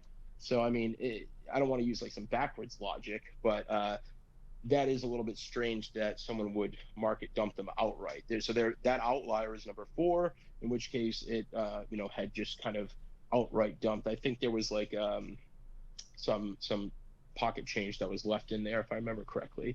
So also too, because of the way that it was minting per block, that's also kind of another thing that you have to consider, because as that was all coming in, that obviously deflates the price all the time, right? So as money comes in from the market, via deposits and everything else, that's actually being taken out in real time. So literally every time a transaction was confirmed, whether it actually, if a transaction came in and it was confirmed, or even if it wasn't, he was still taking profits out, not manually, but automatically via the contract, was sending him in bunches, not every single block, but for every block, in a batch. So let's say, to make it easy, every hour, the amount of blocks that took place in that hour times the multiplier, or times the amount he was paid out. So it was batched out in that way, which was significantly draining funds as well. So is this the def tax that he said it's not? He doesn't put on any of his contracts. Yeah. Well, that's the question, because so when we had surfaced the 6 wallets and kind of all the the 5,200, and I don't want to misquote, if someone could pull that up just so we could read directly from that. But my understanding of his statement was that, well, these are no duh, this is my project, of course I'm going to exist, blah blah blah. Which okay, it's kind of a pompous way to say that, but I'll take that at face value. And then was later pointed to, obviously this, in the community at least, from the opposite side of the aisle, people would say, well, of course, there's operating costs, there's marketing, there's all these different things. Completely agreed. Projects but that can I say one thing? I want to say sir. one thing, but one thing about that is that forex has always said, anybody who's been here from the beginning, that unlike Correct. other devs, I don't have to be paid for my project. I don't take pay for my project. So he's claimed from the beginning he doesn't get paid, but yet he was doing it, and all of a sudden, oh, well, of course I'm going to get paid. He's never said that. He's always said that he doesn't need to get paid for these projects. He doesn't need to take certain dev fees from these projects. That's why he's so much better than other devs. That was his verbatim on AMAs over and over and over. Do you have any clips of that? John? I will go back on YouTube and I will find them. I know for a fact he said that multiple times, and I've heard it, and I have a great memory. Hey, John. We Yeah, heard it post many it in the main, times. it'd be funny. Hey, What's up? I have somebody. They've got to tune out here soon, but they do have a question, and I did DM you a screenshot of what they're questioning, and the question. Okay. If you could just take a look at it. They're just curious about what was said from They said in forex. books have forex into the pigs for free. Can this be proven or disproven because it's true state in this country? Well, yeah, it's 100% proven. So, and this was proven yesterday by literal people besides myself, which is the whole point of this. Do your own research. I'll point you there. Come to your own conclusions, please. So, multiple people did this yesterday. It's kind of hard to do without a, the ability to kind of have a Zoom call, if you will. But the way to go about this is if you look at any other transaction, pull up any other, pigs transaction from early game, right? You can clearly see that funding went in, pigs came out, right? So you pull up any transaction ID from that period, or any period really, unless it's a claim, you obviously don't get pigs for free, right? In all of these cases, with these 6 wallets, they were all minted with an admin function that is free. There is nothing coming in, it's only coming out. So yes, I would agree with that. I would agree with his statement too that if this is proven, it makes the statements contradict themselves, which is Forex's statement about there were just 6 pre-sale buyers who got the normal pre-sale amounts, including 2 wallets of my own. I think 1 is BB's, and the other 2 or 3 on the list are just random wallets from what I see. Now, please keep in mind, this statement is completely ludicrous. So, and I quote, "They were just 6 pre-sale buyers." Can you share that, by the way, so I'm not, Yeah, can't be accused of some fake shit here. Yeah, I'll send it in the Telegram. But yeah, so quote unquote, there were just 6 pre-sale buyers who got the normal pre-sale amounts, including 2 wallets of my own. I think 1 is BB's, and the other 2 or 3 on the list are just random wallets from what I see. As I said from day one, Animal Farm will be the only project of my own that I invest in because I do not need to sell or our native assets to realize gains. Let me just pause there, although it's not done. Couple things. 6 pre-sale buyers. Buyers by definition, I don't know what dictionary he's aware of, but that means you have to trade value for it. The only value he traded is the gas fees that didn't even go to Animal Farm. They literally went to a miner somewhere. So no, there was no value traded. You are not buying anything. You are given them. Secondly, it says who get the normal pre-sale amounts. I don't know what that really means. I get what he's saying in general, but I think that needs a little bit more clarification, including 2 wallets of my own. I think 1 is BB's. Well, someone called the admin function, so I hope to God you know whose it is. And the other 2 or 3 on the list are just random wallets from what I see. And that is questionable. Not more. That's damning, if you ask me, because I mean, what do you mean from what you see? I mean, someone in her house called this function. You obviously have to know who they are. It's not like I've never been part of a project. And I've never heard of anything where Jerry says, "Oh yeah, I know some dude Olo. Just throw his address in there and let's give him some free shit." I mean, what the fuck, man? I'm obviously going to be like, yeah, no. What checks and balances here? And once again, I'd like to revert to a big theme of all this. Checks and balances. If you have governance in place, this shit would not fly, especially on chain. If it's on chain, it literally would not be approved unless you guys voted for it. If it's off chain, you can still go behind your backs and do it, but at least there would be kind of the receipts to say we did not approve this. In this case, it's really that you didn't approve it, you also didn't disprove it, right? You didn't even know what happened until the other day. So then, after that, he says, as I said from day one, Animal Farm will be the only project of my own that I invest in. Problem there's no investment I've seen at all, because I do not need to sell our native assets to realize gains. I can just stake all my tokens to earn pigs and earn VUSD from the pig pen. I have just as much right as anyone else to do that, and if you look, not a single pig has been sold or will ever be sold from those accounts, just like one of them is the drip buyback wallet, which has used funds to buy back drip for over a year, and not a single drip was ever sold. Now, I once again, this needs a lot of clarification from him because there is, you know, wallets that have sold for sure. If he's referring to just the two that he's saying are his, I guess that would be true at face value that he did not sell the pigs. But this is a double statement because once again, it's like saying, you know, okay, yeah, I didn't sell, you know, 100, you know, I didn't hand over $100 bill for face value because literally over the next 9 days I'd make 110 anyways, you know, and then still keep that face value, you know. It just, it doesn't make any sense. So you know, it sounds like a noble thing coming out, but it's really a, you know, a value thing. I mean, you'd have to be stupid to drop them. So In addition to this, that, John, in addition to that, sorry to interrupt you there. With the pig pen, what I've seen is a zero time lock on these things. So he started to take correct. The BSD right away while telling everybody to, you go 3 years, you'll be a bazillionaire. Exactly. And not only that, you got Ray on his video while he's doing a live chat with him. He showed his screen and he just forgot to really move it, and it was all zeros. They're already almost over $30,000 in each, you know, taking money right away. This is on day one. I was like, how the hell did forex not even see that and mention it and say, hey, what the hell are you doing here? Well, let's put it this way, man. So in Ray's videos, when he's scrolling through his massive list of MetaMask wallets, something he doesn't realize is he collapses the window so that you can only see the first characters and the last characters, right? At the same time, the way that wallets are created and generated, you can pull them up by just the first and last characters, right? So you can actually search on block explorers and put asterisks in the middle. So we know how many characters the address is. We can take, you know, any kekak hash, which is what the format is for both transaction IDs, wallet addresses, and, you know, all the hexadecimal formatting. It generally starts with a 0x. That's what they call kekek or kekek 256 in this case. That's the type of hash that is.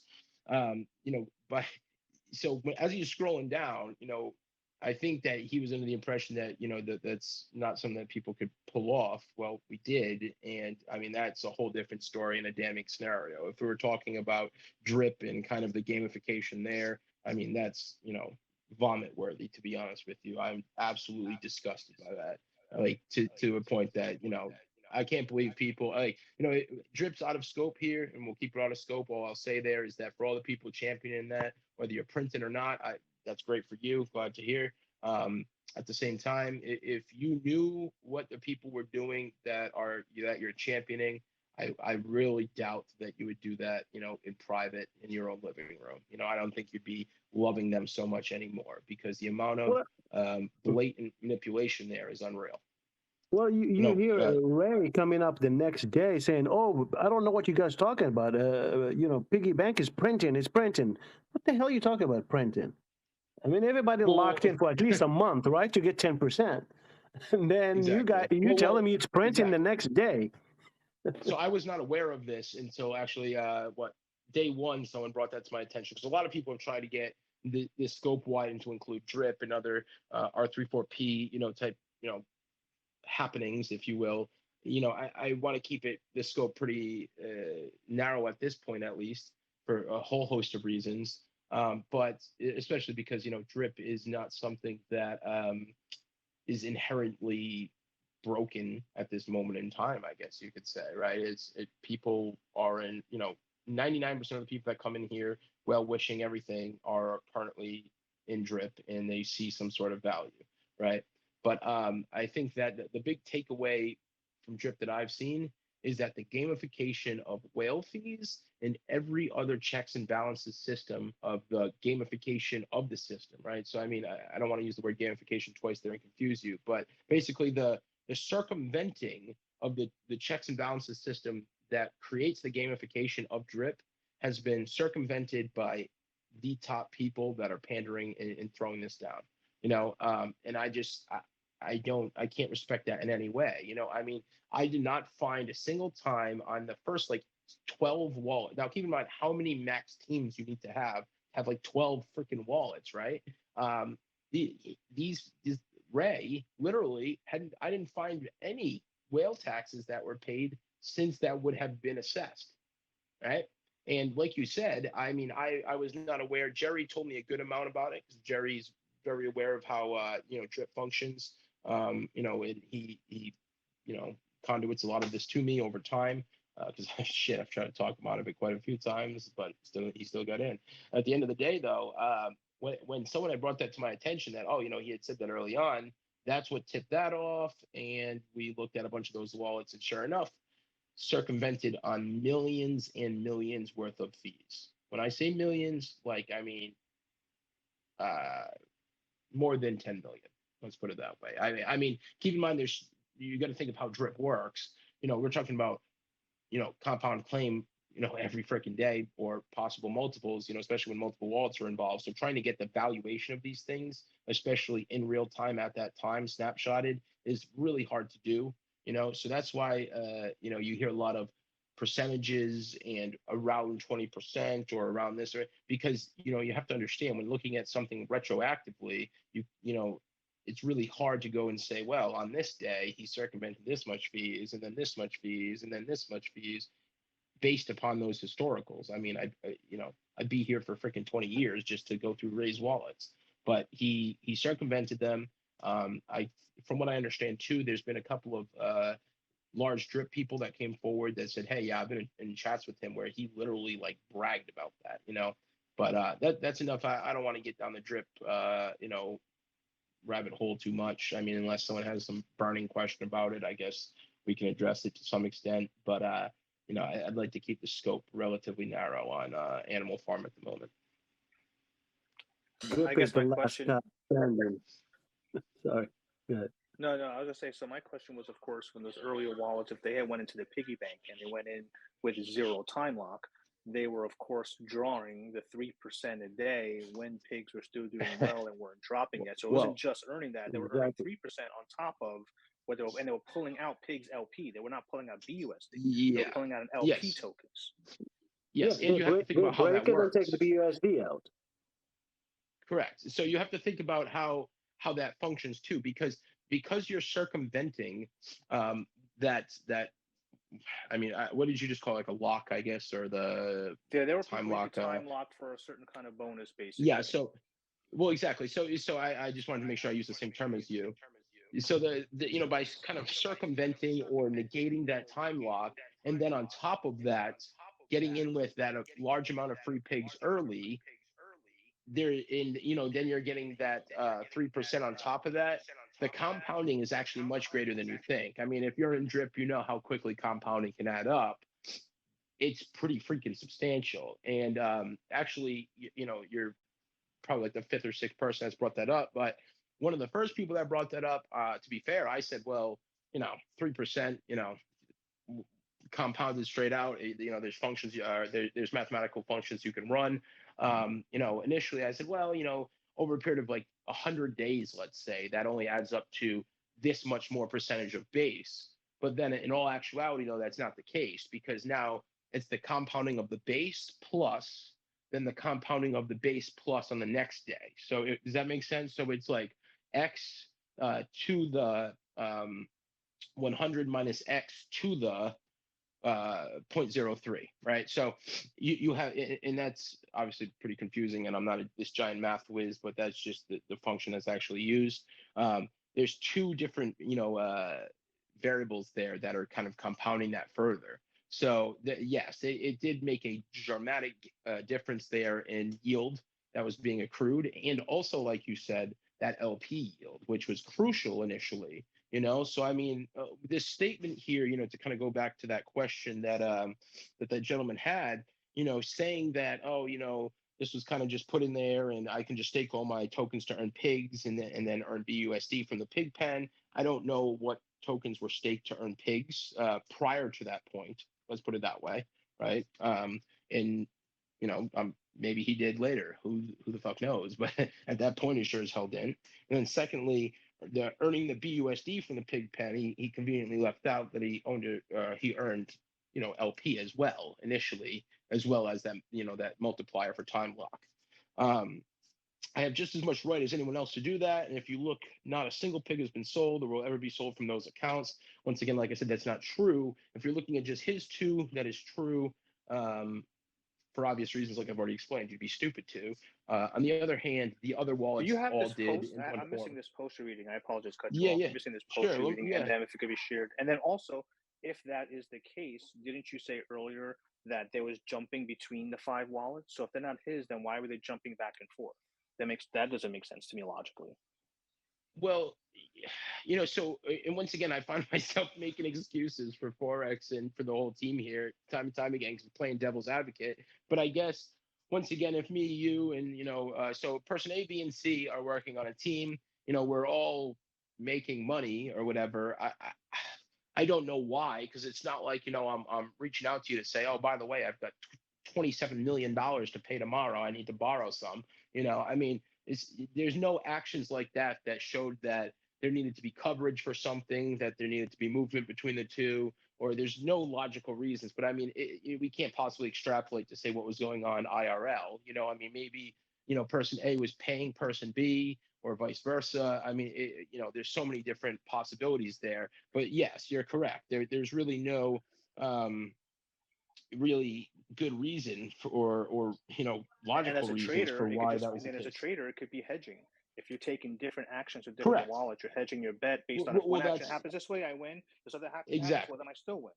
You're just hedging Yeah, yourself. yeah. So that's what I'm saying about the A versus B, the A/B test here. The A is that this is all the same person or under the same or entity, right? Let's call it entity.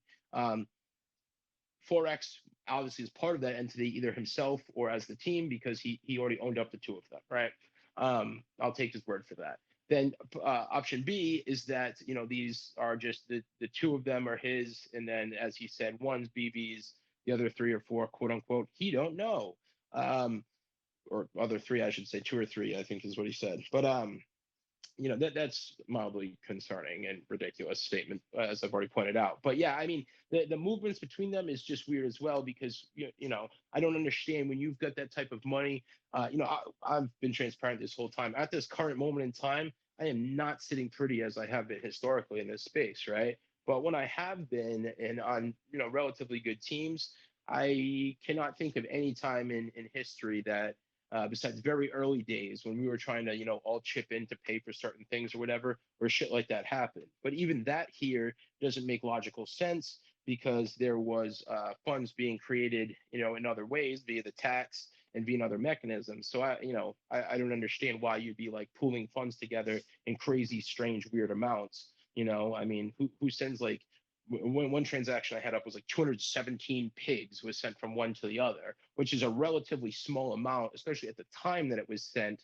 That was kind of a I think it was like 40% roughly, under 50% of the max price. Right, so this wasn't a substantial price. It's still a good amount of money for the average Joe. I mean, shit, I'd love to have it right now. But in general, this doesn't really make logical sense. So I mean, once again, I appreciate, kudos to you, man, for seeing all these things for yourself and coming to these conclusions on your own. I think once again, I really want to solidify that is the fucking point of all of this. Well, Kind and of lead yes, to the and the pasture. thing is, Here's this shit. Take a look at your own. Come to your own conclusions. And I mean, I'm not just gonna correlate everything you're saying here, but literally everything you've said so far is on point, and I appreciate that. Continue. no, yeah, and that's the whole point. Is that someone, I don't know who, actually shared the video that I created yesterday in this group much earlier today, saying this is very objective. And the reason I'm trying to get all this information is because I do have a channel and I am objective, and I don't follow one person, I don't follow one cult, and I believe in just putting the facts out there and let people make their own decisions, like you said. And I'm taking all this because I'm going to have more follow-ups. I'm going to keep sharing more stuff to get out to the masses. So that's why I need as much information as possible to make a video that says same thing. Here's the information. Here are the facts. Here's what is known. Here's what you can see and it's provable. And here are the transactions. What you think of it is up to you. I'm just here to show it to you. Correct. Can you share your channel in the chat, please? Yeah, that'd be Yeah. awesome, by the way. I'm going to That'd send be it awesome. to I'd be you. more than happy to I'm follow. going to send it to you. I haven't joined, and I appreciate that very much. I haven't joined this group only because I still want access to the other groups. So I still, Yeah, that's the only reason. But that because I makes still sense. want to see what's going on and talking. Oh, I mean, at this, I think all of us on the investigative side have had to make like 3 sock puppets each because also too, just some speculation here. Obviously, people are a little bit nervous in certain groups because sock puppet accounts that were created and well vetted. Let's put it that way. It's not like I just made these and just hopped in. I have 3 active in each right now, but historically over the past 48 hours literally I've been in there and posed as different individuals and you name it, and everything's been great. And all of a sudden, there's been sweeping bans at random times. So take of that what you will. But I didn't appear anywhere else, and there was no cross contamination either. So I'll give someone credit. They're doing one hell of a job to keep the quote unquote FUD, aka legitimate questions that need answers, to rest. They're doing one hell of a job to try at least. And I mean, the proliferation of this though, it's already past the point of critical mass, in my opinion. We've already hit critical mass or mass acceleration, whatever you want to call it. Um, that 9.8 meters per second squared type shit. We're past that because at this point the data's been out there. People have covered this. There's a couple of platforms that I have been told. I don't know these people personally, but a couple YouTubers, a couple quote unquote investigative journalists / journalists, and even a couple of like Medium article writers, stuff like that. Journalists in general, I guess you could say, crypto journalists.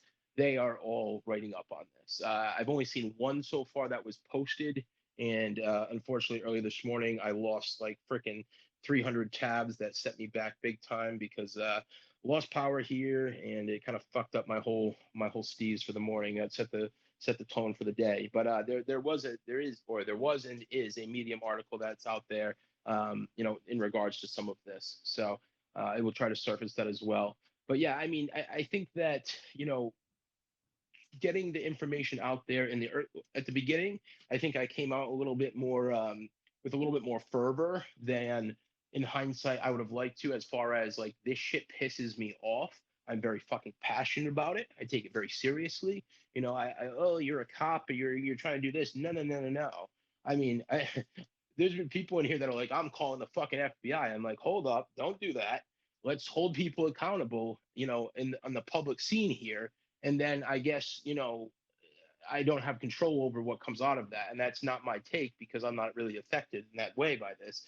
But I'm trying to keep this legit and trying to keep this all on chain or in this space. And, coming out initially, I was very like, completely wrecked by this, in the sense that I was just like, dude, like, who the fuck does this? Like, this is all ridiculous, And the fact that so many people early on had said, how did this go unchecked or unnoticed? And that was a big question for me, right? Well, now I know, because shit, I had people coming in here literally shit talking my own personal project. Oh, you've got $15,000 in liquidity. I'm like, wait, what? And come to find out, where they were getting that from was from a page that Infura was throwing an error on. So, right, they were correct in saying that this is what I see. But then I said, well, no, dude, you need to go cross-reference this, right? And this is just one of many examples that nobody actually went and looked this up. I mean, you have to type 4 characters into any chain explorer or to any aggregator, Gecko, CMC, friggin' DeFi Llama, freaking, the list goes on and on. We could be here forever talking about that. Dex tools, but you had to type 4 characters, and what the TVL as well as all these other metrics are. People, it seems like, I don't know if they just can't do that. They won't do that. I don't know. The lack of understanding of basic information here is egregious, and I feel like that has been leveraged against all of you. In fact, now I'm going to go further than that. It's not that I feel that. I know that has been leveraged against you, because the way that even some of these announcements or these refutations made by Forex himself have been, in my opinion, gerrymandered and or written in a way that is very doublespeak for certain things. Even though the most recent one that I was just going over that just pinned. I mean, that is a ridiculous statement. We've broken down like what 5 inaccuracies so far, and I haven't even got through the whole thing.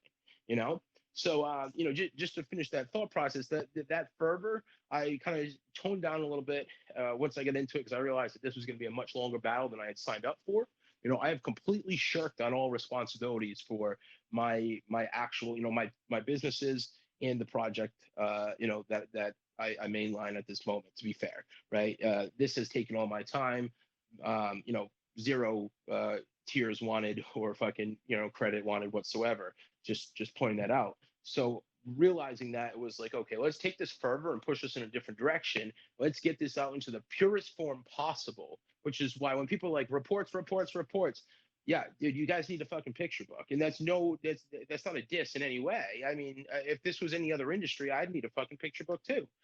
So Jerry works in concrete. I don't know concrete.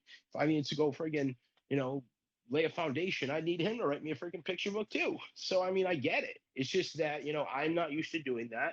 So and then as this goes on, it just compounds more and more and more. Like, I mean, assuming I have to get a freaking publisher, and it's going to look like a fucking Harry Potter novel. So I mean, that's the reality of this. So trying to pick and choose and figure out where things are at has pushed me to this direction of, let's surface things in a basic way, glean what you will. The people that have the ability to, or that want to. And I know for myself, even if I've never drank the Kool-Aid in this way in my life that I've seen here. And I don't think I've even met people that have, besides the NFT space. But I will say that, for myself, even for Governor Dow or any of these other projects that I eat, sleep, and breathe, if someone is synthetics, I've been there since day one. If someone came to me and said, oh, synthetics is doing this, even if on the surface I said, you're a fucking moron and, fuck yourself and every other thing that's been said here, on the DL or on the back end, as soon as I got a second, I'd be checking it out, because I got friggin' a lot of skin in the game there. Or, as percentage-wise for me in my life right now, a lot of skin in the game. So I would need to look into that and do my due diligence. I mean, especially if it was something at this level. So, surfacing these little breadcrumbs, if you will, and putting it out there and coming to your own conclusions is very important. Yes, sir. Yeah, John, I know we're forming type. I am one of you guys. I just joined yesterday and I started a conversation, and I really was just, finding out this stuff to my surprise, to be honest. But what I'm gonna ask is, like, what is the ask here? What's the United Front is gonna do? Are we asking for forex to capitulate, or are we asking him to confess and say, okay, guilty as charged, or are we asking him, like, fix this crap? What is the end goal? I think that's 3 of 4 good possibilities I've heard. The fourth would be a blended option of those, right? Or a kind of a blended option, particularly of the second 2, I think, of what you said. So, once again, I want to be clear. I have zero gain or loss on this. The money I put into this early on, I kissed goodbye as soon as I saw the gamification of Rev Rev to be go in order. So, I mean, for myself, I'm not going to speak on that, because I don't want to say I could care less, because that's not true, but I don't have the time or effort.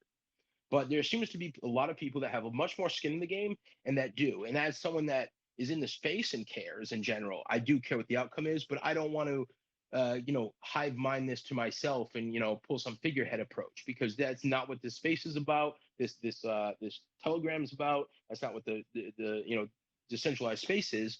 So, I mean, short of polls, governance, on-chain vote, snapshot, whatever, that is able to give ideas or input on that, I don't know. But I think that, to all 3 of those things that you just said, as well as the fourth option of a blended, all come from the same root, which is that by compiling and surfacing the data so that people like yourself can see this stuff, come to conclusions of their own, that pressure goes up, temperature goes up.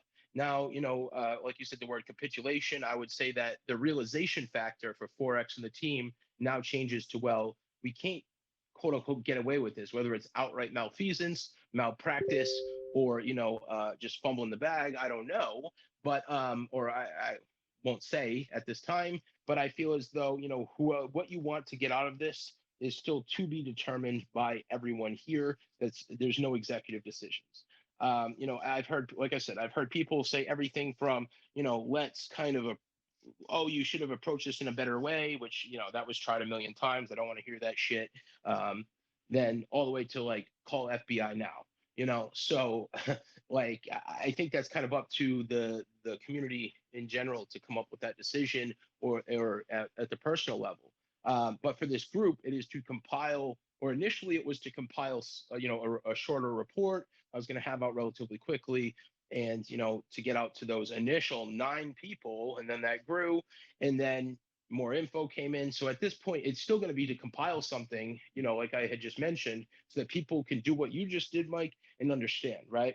And be able to look at these things under a microscope for maybe the first time, and maybe learn something along the way. From there, they can make better informed decisions about what they'd like to do about this, as well as how to prevent themselves from being in similar situations in the future. And even if all of this is complete bullshit and I'm a fucking lunatic, at the very least, they'll be able to freaking understand what to look out for in the future in the wild, because this is the Wild West, no matter what anyone tells you. And it should probably stay that way, because otherwise it's going to be heavily regulated, and you're going to be looking at the next, Federal Reserve going on here. So, short of going completely crazy like that, I think that we need to do the due diligence. What that is, though, I mean, let me ask you, Mike, what would you like to see come out of this? What I would like to see is for to understand really that this is the bleeding has started, and we've watched that, we've seen is like this is not what we signed up for. I don't care which one it is. Just like the goalpost has been moved so many times, and then you really see diminishing returns in form of like this is going to 4x, it's going to 5x. Most of them are Dow guys, made billions of dollars, and you're the next guy. So I'm not saying we're that gullible, but we'd like to make a little bit of money. We're here to do that. So now that we seeing like maybe this is what he put together really is not functioning correctly. Is he really working on those things that he's talking about? On all the fanboys are saying, oh yeah, it's coming up, and just sit tight for another few months or Scratch whatever. tickets, man, they're coming. Yeah, They're scratch, exactly. They are. Or all I'm those telling you. things. But in the meantime, we have to have something concrete right now. Like we'd like to see at least the reservoir going up in being solidified by his money, and then see the prices of drip go up, and then from there we will go up. And I think somebody mentioned yesterday, and I appreciate that whoever mentioned, I think it was Olo, but it could be somebody else. But at About least a start couple there, of us have brought up the fixing the reservoir, problem. man. Yeah. The reservoir thing as an interim, that's a really interesting thing, and I don't want to dissuade at all from what you just said. All that's very important. The reservoir thing, we can talk about that in a second next, but that's very interesting that was not pushed more publicly as a interim solution in any way, or at least that I've been made aware of or seen with my own eyes. I've been told that it's been thrown around in casual conversation, but otherwise I just don't understand why, if the whole shit's being paused and no one's making money, including developers and everything else, you're at net losses, right? Especially in this type of market, or in the market we knew we were going to get into based on all TA, right? Why would you not have that reservoir running? Because I'd be lying if I said I understood all the finer mechanics and all the flashpoints and buzzwords of the reservoir. But I mean, it's the simple complex of it is that would be a viable solution in the meantime. And I mean, I don't know how many people have looked into that wallet that he pushed out today and said, well, here's all the pancake farms. That's $1.8 million, and it has performed horribly during this pause period, to the point where if you actually look at these pools during that period on aggregators, by staying in straight stable BUSD only, and having kept in there, you would have yielded approximately 2.8 times, let's say 2.5 times. Because, and now granted, benefit of the doubt, you didn't, to not know that all these farms are going to, have this type of performance, no one has that foresight, right? They definitely, though, over a period of time would have that foresight. So I posted quite a few videos images this morning on what that total yield looks like and what everything that's locked up looks like. That is less than $2 million of all PCS LPs and pending rewards. Please keep that in mind. Take of that what you will. So, I mean, I don't know about you guys, but I heard about, once again, this is someone that's detached from the project and I was not paying attention, but just, when clicking through my Telegram to make the blue friggin' dot go away because I'm too lazy to go to friggin' remind me never, oh yeah, I'm making large yield off of this, and rehypothecate this and that and everything else. Well, what the frig was the principle then? Because I mean, that's He's principal taking it as plus. his own farm. That's what it is. I think he's Oh, using of it as course, his own I kingdom. agree So as it's his well. money, not ours. And that's the problem. You know, and just to clarify what you're saying, I don't want to make the assertion at this time that because you have to be careful what you say, not because I'm worried about it, but because it will be turned into something else. But it's not. I'm not saying that he's stealing that. I'm saying that he's treating it as though it's like you leave your wallet at my house, and I go to Starbucks, and instead of using my $20, I use yours, and then I have the intentions of replacing it later in theory, right? Well, in practice, that might not work out though. I just feel like he kind of once again just treated this as though exactly like you said, like this was his own stuff and what forex would do, perhaps. Right. And What I unfortunately, want to, yeah, John, I want to yeah. clarify. So basically, what I'm referring to is just the cake that was really being generated on the pancake swap. He did not want to sell it to make the injections into a piggy bank. I mean, yeah, I'm sorry, pig pen. So for the in BUSD, he had to sell it to get BUSD so he'd do the injection. But he did not want to sell it because it was at $10 or thereabouts, and then it was all the way down to 5, and he just hated to sell it. Now we know it's a lot less than that. So okay, we're sitting. That's the treatment I'm talking about. He treated it as if he's our daddy watching over us. That's not really the whole thing was set up really to be programmatically done, so it does this in and out, and let us make the decision. Give us those freaking cakes. I'll sell them at $3 or 50 cents or $10, or I'll hold on to them, whatever. Let me make my decision. But you don't give it out to me. You hanging out to, so you watching out for us, and that's not what we signed up for. That's what I at least I feel.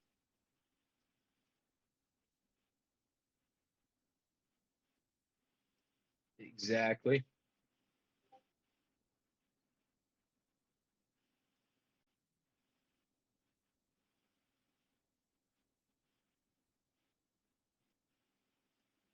Yep. And I mean, once again, out of everything that kind of you know we speak about here, once again, I don't like to talk at all or about kind of my IRL tasking, but that's what I do in real life. It's all about governance, obviously Governor Dow, governance as a service, governance integrations, all the way up to regulatory level, civil resistance, et cetera. So all this stuff is about getting governance in place, right? And I mean that really has no fervor brought into the situation, but it does have the experience to say 100%. I've said that hard stop many times that all, maybe not all, but the clarifications for all of this would be there. And at the very least, if governance was in place, let's say 50% of this time, I would have to look at this in a completely different way and just say that, well, the misinformed either didn't vote or they voted the way that they saw fit at the time. This is what the result is.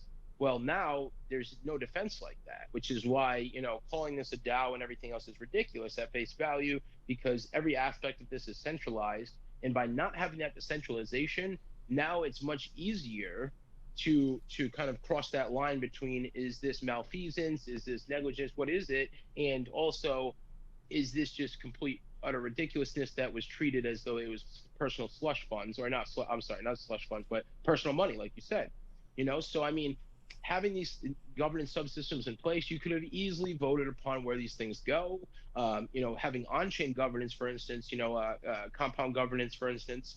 There's compound governance forks out there that allow for you to literally, in real time, for lack of a better term, or day by day, choose where your money is.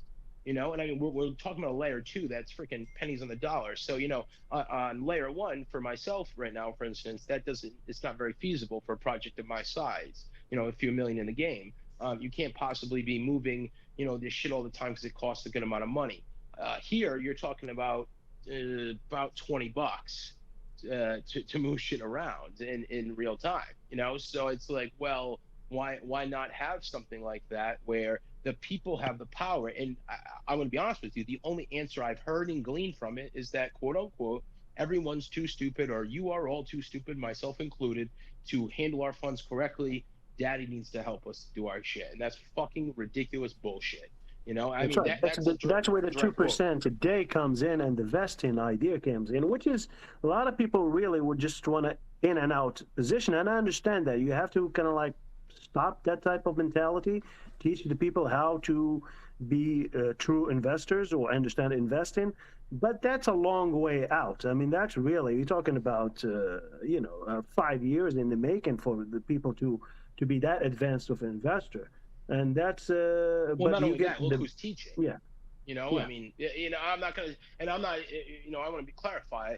You know, I don't know what his personal bag's like, and that's none of my business. So I can't possibly throw shade on him as a personal investor in what he does in his personal life.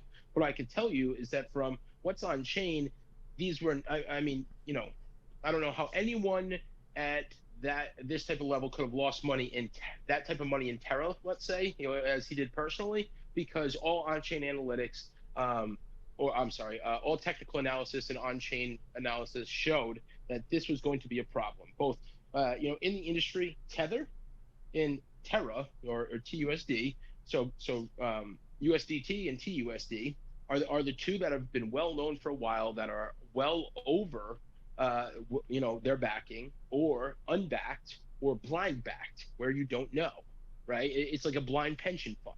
You have friggin' $60 million that you owe people, you know, when they retire. What it's backed by at any point, though, who the fuck knows? So once it hits a certain point, it's like, oh, sorry, it's out, right? This is known in the industry. So once again, I'm not going to say that like this is something that is like, you know, that would stop me in totality, but it would definitely stop me from putting 20 million in there. If I had 50 million, I wouldn't be putting 2/5 or 10% even of my money in there. So I think that those little decisions like that show that personally in his life, maybe he takes a more degen playbook, which is fine, right, for himself. But to transpose that over to a community modality is completely ridiculous and unfounded, because there's nothing there saying that this works. It does, you know, the degen lifestyle, if you will, of getting involved with investing does play out for some.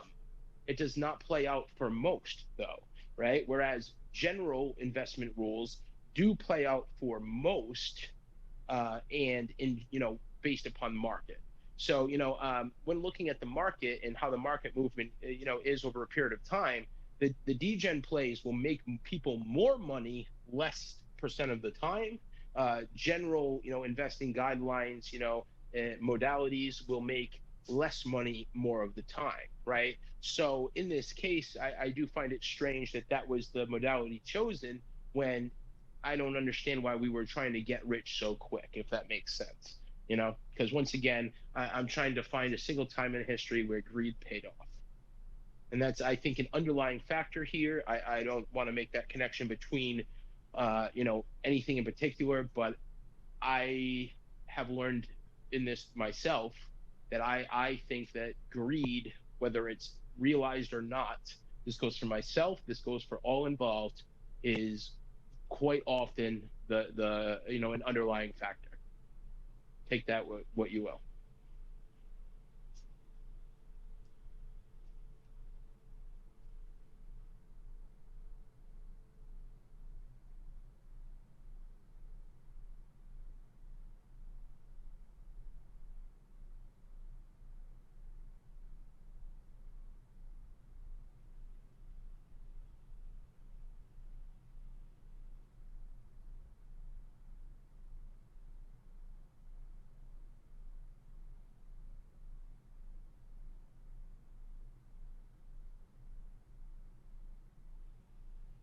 Anyone up?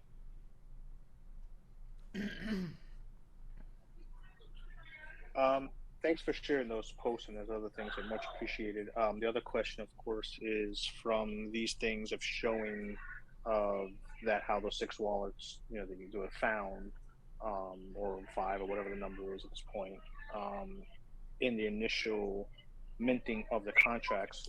Where is that someone can see to use, so they can show that you know, like, look at this. Like, how can someone get access? How is that somebody can see something like that? Let me see who's in it. So we've pinned it quite a few times. DS Crypto, I think, could probably pull that up, or one of the mods can definitely pull that up. If not, I can definitely pull that up again. If it's Who's in pinned, I here have with no me? problem going through it. I just didn't know Yeah, where it well, is. you know what it is? I don't know what. Let's see, 1 second. Okay, so it was Rex. Rex, if you want to chat at some point, raise your hand, please, just because you had music in the background, or self-mute, please. Thank you. So yeah, it is pinned, but I have noticed something. I don't know why, but things have kind of gotten unpinned or kind of moved around. I don't know if it's just because there's different mods in here. I don't know any of you guys. I trust everyone here, though. There's nothing to really not trust. So at the end of the day, if it's been listed multiple times, those 6 wallets. As far as I think you said were they found or whatever, that No, was like just simply by going. what can Yep. someone use? How can someone say, hey, look, these 6 wallets were here. These things were put into the contract initially, and these were minted pigs for free. Like, you know what I mean? Well, Like, how can someone layman so see that? two different things. So number one, to see that in the contract, you can't for the layman, because just without something that could show something, I guess. well, But so the only way to show that in a way that the average person, or even myself in most cases passively, could see this is by looking side to side. If you take any other pigs transaction, like I said, you will see that there's a 2 or 4 step process depending on which iteration this was, right? So you see your input going in, and all in the same transaction, you're going to see your input going in and your output coming out, right? So you're clearly moving funds from your wallet in to the platform. In exchange, you're getting pigs out, right? This all shows up on one page. This is also wasn't pinned, so it should be there as well. Earlier on, I can share it again though. In these 6 wallets though, it's just these came out, period. Before nothing's ever come in at that point. And then for some of those wallets, nothing ever came in. And for the wallets that things did come in, it was after massive profits were made. So side by side, if you were to look at them, one would be, let's say, in the simplest solution, it would be a one-line process for these 6 items where it's just received. So from Animal Farm to personal wallet, right? Just received 5,200 or whatever. Then for the normal people, or for the actual regular transactions, it was that funds were sent out, line item 1, line item 2, funds were received. So that would be the differential here to explain. And then just to clarify the first part that you said, though, I think is important though, because once again, I think you can glean with this what you will, is that because this was not verified at the time, you would not know this, and still to this day, this is not verified. There is verified contracts in Animal Farm. There's other ones that are not. Take from that what you will, because it seems like the ones that are not also happen to be ones that are problematic, let's say, or that we're seeing things that don't add up, right? And I mean, maybe it's a coincidence, who knows? But with that contract, the only way to know is from what that original kind of little argument, or whatever you want to call it, that me and BB had on day 1 here when he first jumped in the very first night. We never thought it was even going to get that far, was that, bytecode decompilation. Well, he didn't think that was a thing, blah, blah, blah. I don't want to rehash that. But that is how you are, the only way you're able to see this. So you go from, having a read out contract that you could, at least as a layman, scroll down and be like, well, these are hard coded wallet addresses in there. What are these? And then ask someone that knows, right? Or at least pique your interest. With this, there's just a giant block of hexadecimal, text, and that's it. There's nothing, there's nobody in the world that can convey anything from that, because it's cryptographically signed, right, and hashed. That has to be decompiled using I'll just say decompiled, in order to have a more easily readable format. And even in that format, it still is not even close to the same thing as a verified contract, because a verified contract, as I've explained before, is literally copied and pasted. So exactly what's in the .sol file, or in Notepad, or in Visual Studio Code, or whatever the hell you're using to develop, the exact text, even if you put comments in there, / comments, in order to kind of remind yourself what's what, or in order to annotate, public contracts or whatever, all of that shows up. You literally Control A, Control C, and then Control V on Etherscan, BSC scan. If it's a multi-part contract, it's a little bit more difficult, but that's the basic modality, right? In order to verify. With this other mechanism, because it's not verified, the output that you get is this really truncated version where you have to like kind of dig through things and understand a much deeper understanding of all this. So I mean, once again, take of that what you will. No, absolutely. Yep. So I guess, here's a question, because again, I'm just, I don't know this side of it. I'm just trying to get understanding so I know how to later convey it. So let's say that first wallet, right? That very first one, from the top here, I scroll all the way down in BCS scan, I see 160 days, 4 hours ago, the first thing, and it says transfer, and it says from Binance hot wallet 17. So what does that mean? Because then the very second transaction is it getting the 5,200 pigs minted. Does that mean that's when the wallet was created? Is that what I'm looking at? Oh shit, I was muted. Sorry. What's the last four of the wallet? Is it 84DF you're looking at? Correct. Okay, so let me I'm scrolling all the way down. There's only 42 transactions. You're on BSC scan. Is that what you said? Correct. There's 42 transactions total. You just have that address up, period, correct? So you're at bscscan.com/address/ the address ending in 084DF, correct? Correct. Okay, so and then I click to see, and I click to show all transactions, and I scroll down to the bottom to see the very first one, so to speak.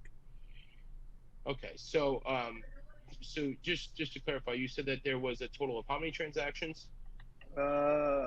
This is 41, saying 42 found. Well, now when I click, it says 42 found. I guess. But yes. Okay, but this is the thing. Those are only BNB transactions. Remember, Correct. BEP20 token transactions. If you go over there, it's more like I think 65 on that one, or 68 is actually how many. So, anyways, yes. So if you go to view all there, I just want to follow you step by step so I can give you the best answer. Yeah. I'm sure there's on other chains. There's more stuff on the wall. I'm just for this purpose. For this. Yep. So on the very bottom.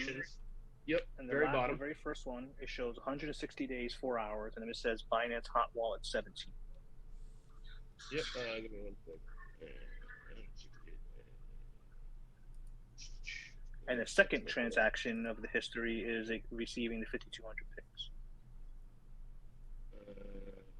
Okay. So the transfer in is obviously that's funding the wallet from Binance. So that Binance hot wallet, that's literally someone's Binance account that transferred BNB in order to use the account, right? So that's just funding the gas for the account. That's what that initial 0.1995 BNB. That's all that is. It's just adding a little bit of BNB. 0.2. Correct. They transferred out 0.2, and then obviously Binance charged 0.0005 out of that. And then if you go to that second transaction, which is now I want to show you something right away. Now see that. See the function, see how it says transfer approved deposit? See that second column right there? See how that second one has a literal hexadecimal code as the function? Under method? Yes. So in the method, as the actual function that was called, it's 0xEA96BC4A. Okay. Correct. So that right there, that is a non-labeled. So all the rest show you exactly what it's doing. I mean, out of that whole list, is there anything besides later at 61 days, which, in 114 days, but for the most part, there's only, I think, 4 transactions that don't have a clear, concise methodology of what's going on, right? But that's the first methodology that is kind of like, what's going on here? You click on that transaction, and if you notice, it just says from to, there's nothing sent. So a contract call was made. If you go down and you say, click to see more, you look at the input data there, right? And unfortunately, in this case, it's not really easy way to show kind of. Yeah, because the from is the original pigs contract when I click on it. Correct.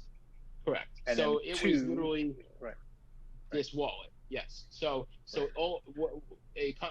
call was created via that function 0xEA96BC4A, that literally self-minted, if you will, for lack of a better term, 5,200 pigs, admin minted.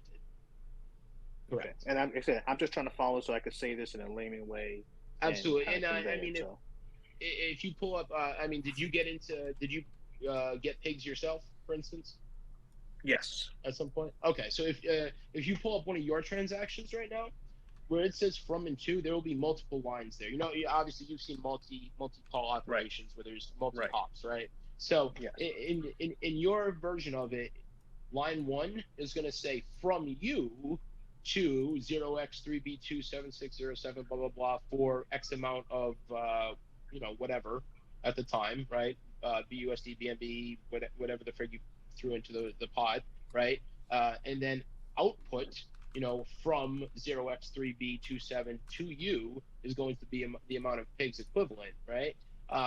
There's always going to be 2 line items there. So this is the only case where, no, nothing, I mean, this is, like I said, for these 6 wallets only, these are the ones that have received pigs literally for free, no strings attached. And that is the best way to show that, and kind of the only way to show that, really. Yeah, I'm just trying to scroll on my own wallet and going back to try to find when I purchased them. And now, if you go to that contract, keep in mind, right? As that contract execution completed next to the green check, you go to that contract, you go to the contract tab on there, it's still in bytecode, right? So it's just a bunch of 0x608. I mean, a bunch of gibberish, for lack of a better term. And you would have to decompile the bytecode using runtime decompilers, or you can view opcode in order to kind of get an idea of what's behind this. But my question would be, why isn't that verified, right? Keep in mind I've talked about the reasons why you wouldn't verify a contract, and I don't want to get off topic here. I'll make sure we stay on topic while you find your transaction. The only reason why you wouldn't would be to obfuscate something in order to stop front running, botting, blah blah blah. This is no longer in service, first of all, and even when it was in service, I could understand the first couple hours, 48 hours, X amount of hours, whatever, in order to obfuscate that for security reasons, let's call it. But in the long term, that's ridiculous to just have this, unpublished, because upon publishing, you would be able to find that function and say, oh, well, shit, this allows for this, right? So you could verify both ways. In this case, you don't need to verify it in both ways, because, I mean, it's pretty clear as day. Nothing was sent, shit was received. I mean, like you said, this is a brand new wallet funded with, let's call it 0.2 BNB to round up by 0.0005.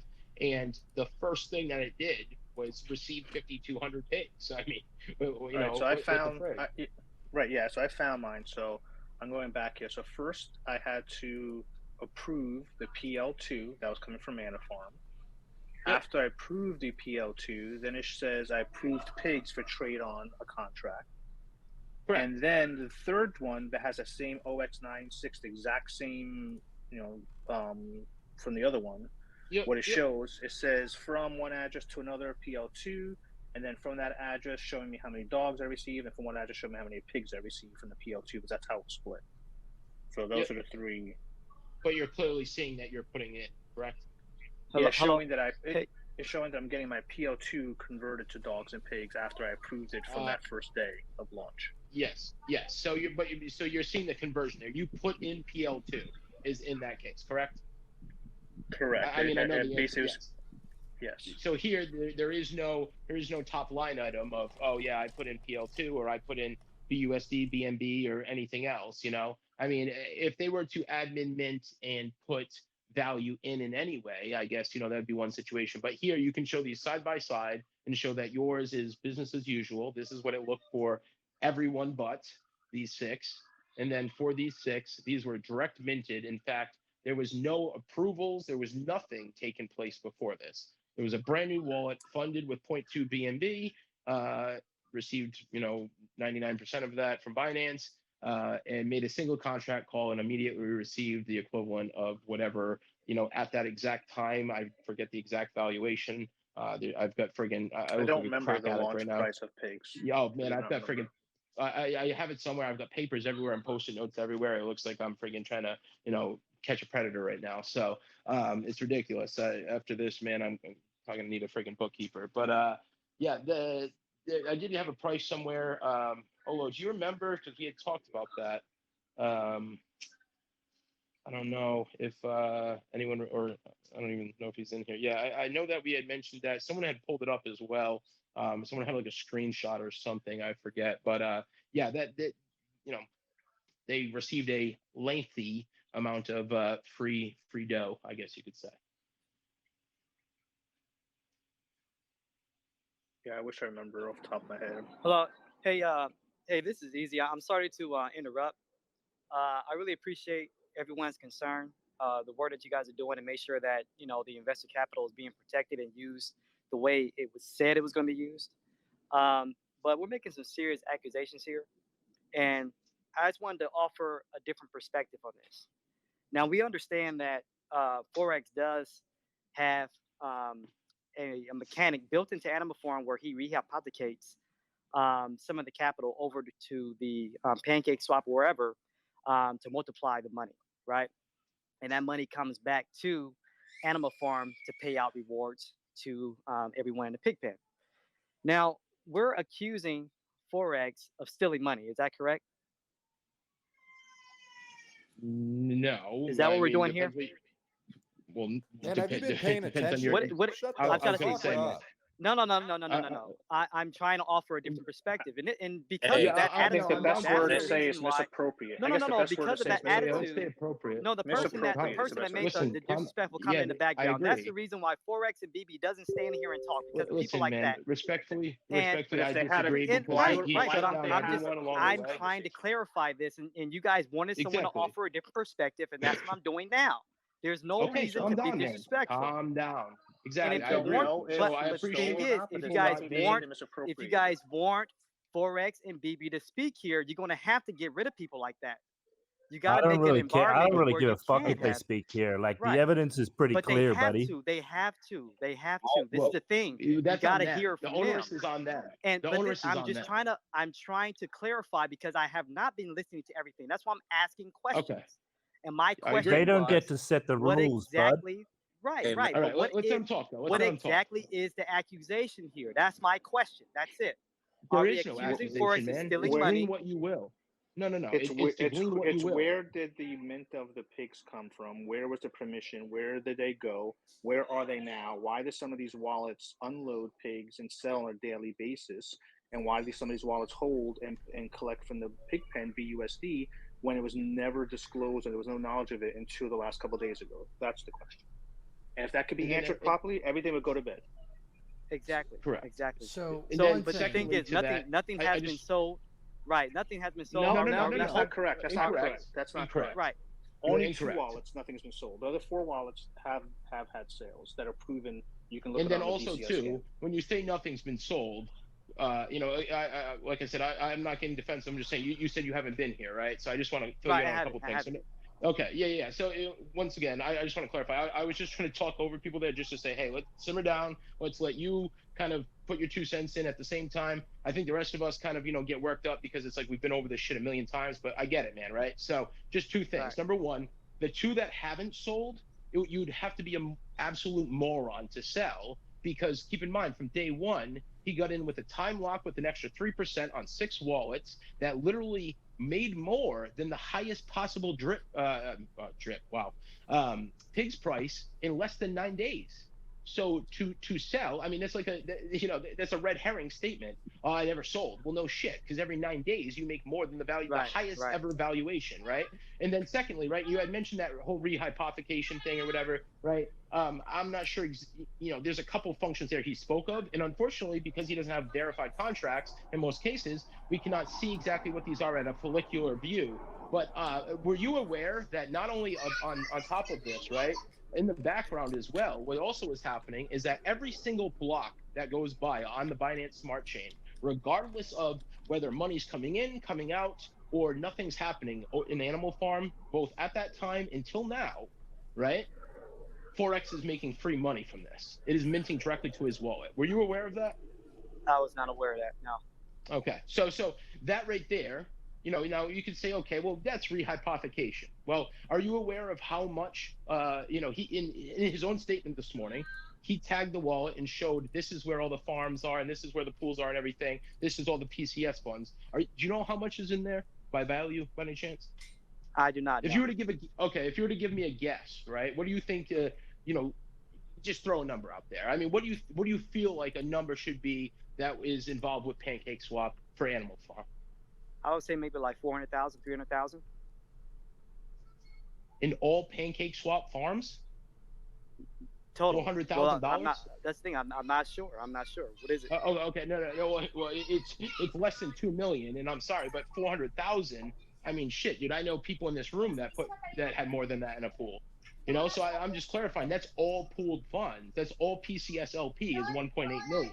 So this rehypothecation, if you were to do the math out, just let's say in that 9 days, that someone literally made more money than the highest possible sell price at any time, you would literally have injected more than 1.8 million into PCS. I mean, well, let me modify that. In a perfect world, right? So there's obviously a lot of additional modifiers there that I don't want to get ahead of myself. But that there's a couple of holes in that. But yeah. So what were you going to say as far as, because I agree.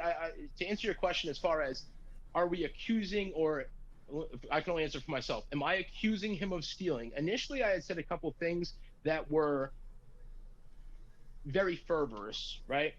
And I still stand behind those statements. I have literally given the ultimate benefit of the doubt. I've stuck up for BB on numerous occasions here. I still would to this day.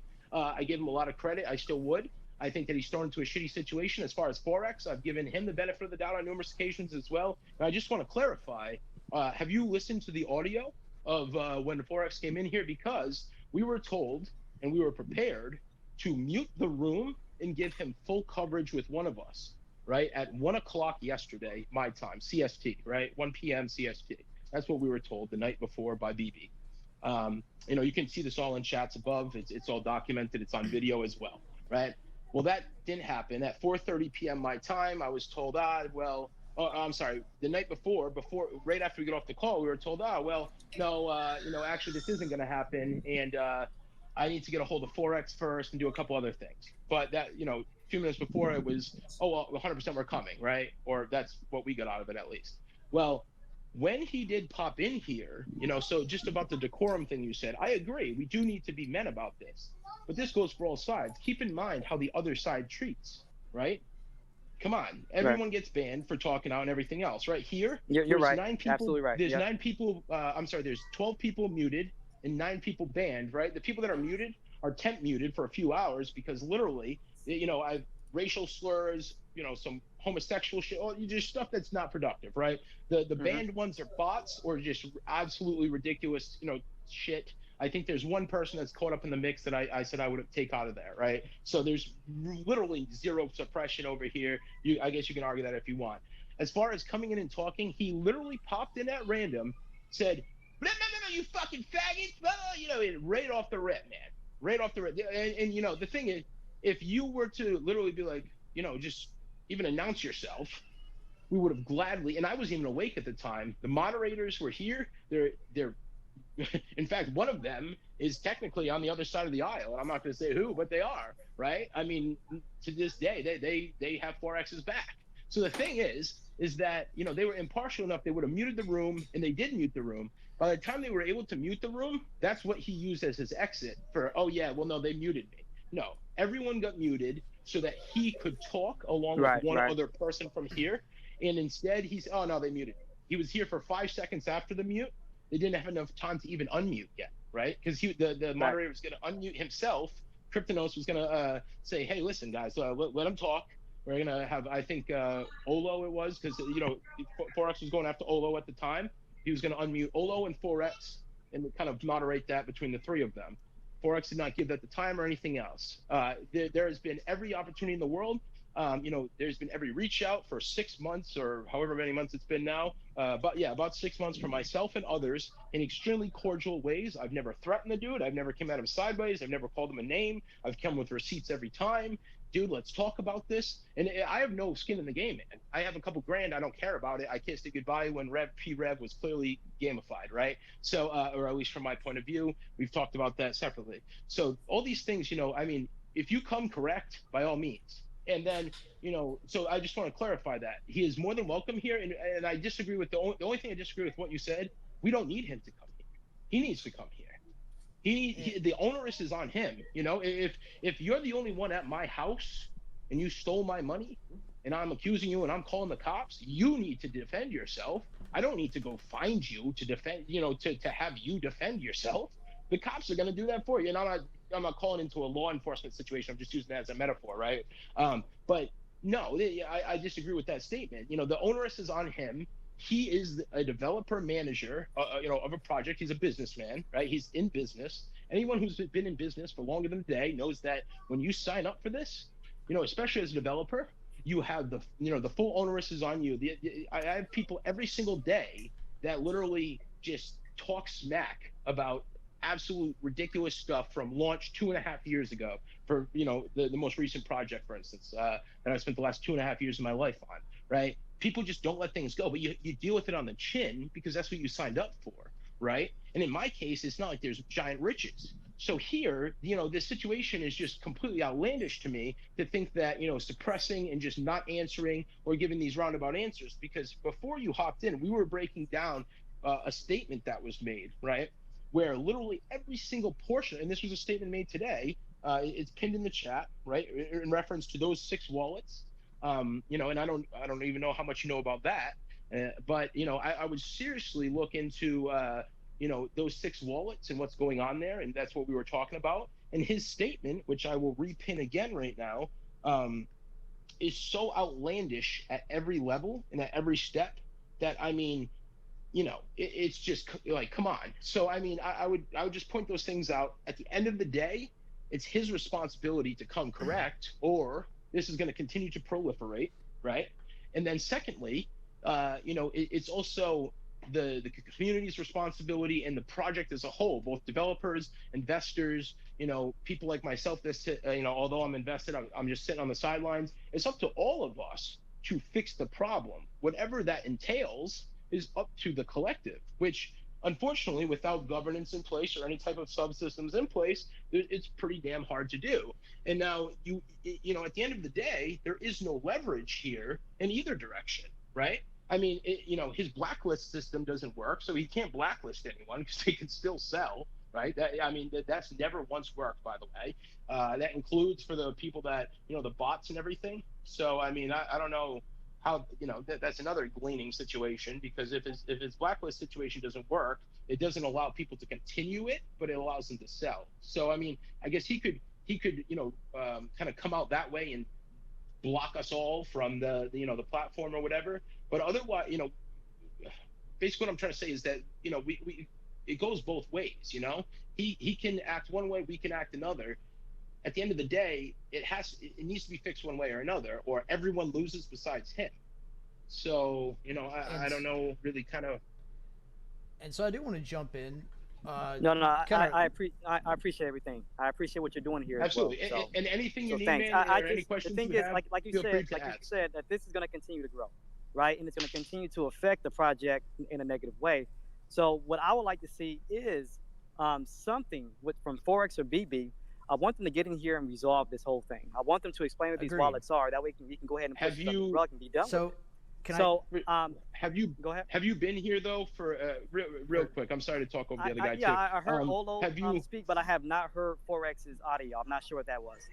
Can I find that? When you say Olo, do you mean BB? You mean BB? You no, said Olo. I heard that. Yeah, I saw the little distinction between Olo and BB. Okay, no. So there's a couple more pieces before that and everything else. Everything. Couple, you know, you can find it in pins in some cases. I mean, why don't you DM me, and anything you ask for, I'll provide to you. How about that? Thank you. But what I would like to see, but this is the one thing I would like to see. Because they have come in here. I just want to clarify. Right. They have came in here multiple times, and they did not bring any of the. They did give half truths, or not half truths, but half evidence with zero explanation or anything else. So just saying that, oh well, this is the wallet where this is located, but the numbers are completely mismatched. I mean, that's not solving a problem. I also want to clarify that before all this took place, an entire, not an entire, I don't want to make it sound like this great undertaking, but a step-by-step of the problems, as well as the open arm to, hey, let's solve this, even though I have zero skin in the game and I said $0 involved. I'm more than happy to kind of advise on how this could happen, or we could get people involved in multiple different ways, so no credit wanted on that, but I agree with you that, it's going to continue to proliferate, but whose problem is that, man? Let's be real here. It's not addressing problems. The same people have been banned, shut up, silenced over and over. They've seen this since day one, right? I mean, if this had been handled retroactively in real time, you would not have this giant glaring problem now, because it has now snowballed into something that is well beyond just one little issue. I mean, we're up to like 17 right now. I'm sorry, 14 major, kind of pivot points. And I mean, we keep going over like 4 here that are so large and glaring that should kind of be enough for everyone, right? And I mean, just to clarify, beyond those 17, there's actually way more, but they're all so small in comparison that it's just like, well, but keep in mind, any one of those for any other project, including my own, would literally put us under. So, I mean, I guess both sides are lucky that I guess that hasn't happened yet. But on the other hand, because this has been allowed to snowball to this level, and because instead of just saying outright that, hey, these guys are saying some truths and, some lies even, or, owning up to 1% of it, it's these guys are fudders, they're scammer. I don't know how we're scamming a shit. We're doing all these things, right? All these buzzwords have been thrown our way. And, we were just, BB tried to discredit me, failed miserably. I mean, all these different things. And at the end of the day, man, everyone's trying to fix problems. I mean, no one's trying to FUD their bags. It's hold accountable, not by sending the people to prison or friggin' calling the FBI. Hold accountable, take onerous for your actions. Let's fix them. People make mistakes. This is DeFi. Like, I mean, this is a 10-year-old or a 5-year-old industry as far as DeFi, 12-year-old industry as far as crypto. So, I mean, at the end of the day, man, I agree with what you're saying. I just think that I would listen to a few of these things. I'll provide them to you. And, if you can advise or give your input on how to better get that conduit going, I'm willing, for myself, I got to speak for myself, I'm willing to bend at the knee to some degree in order to get that conversation started. But I'm going to be real with you when I say that when that conversation gets started, I refuse to bend a knee when it comes to holding accountable. So I don't want him to say, oh, I'm wrong about everything. I just want him to say that, yes, this is correct. No, that's not correct. And provide the benefits or the background for that, the receipts, if you will, because that's all we're doing here, So, I mean, I feel like the same should be upheld on both sides. Instead, it has been a constant, ironic FUD machine from the other side. So that's what I have to say. John, I do want to let you guys know this whole thing's been recorded just because this will get uploaded later. So we got about 3 hours.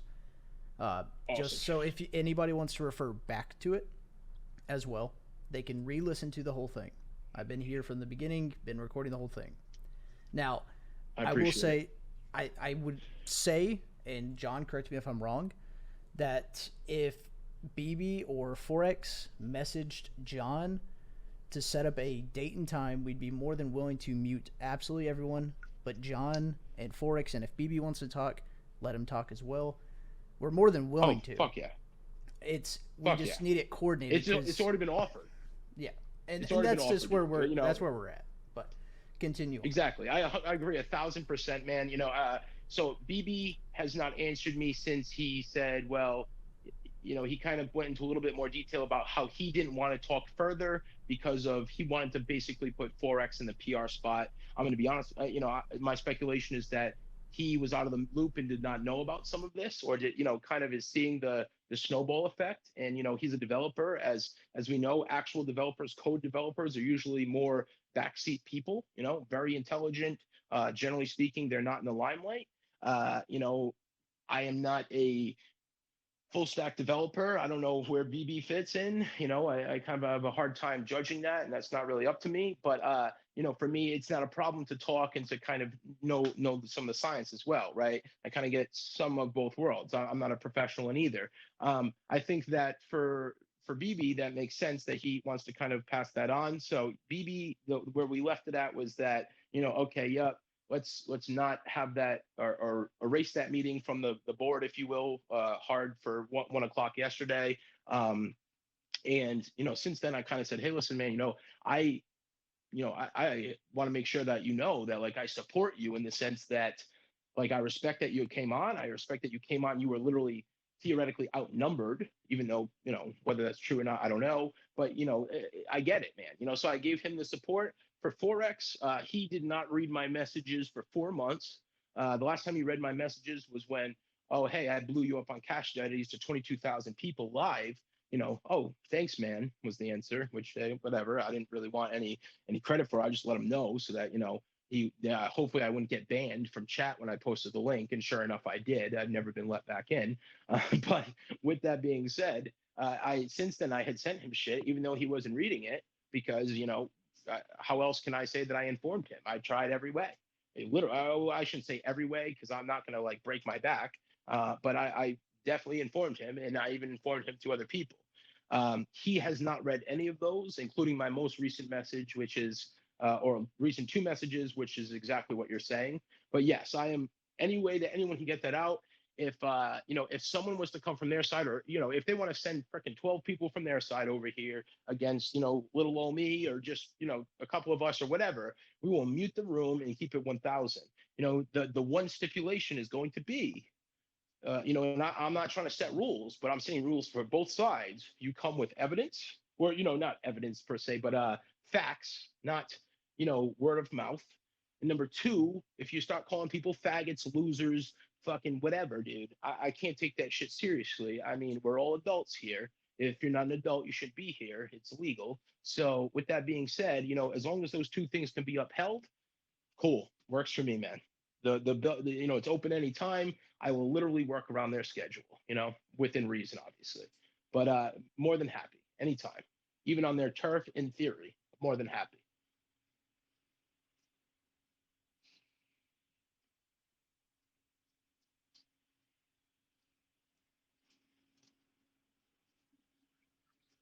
I think he left.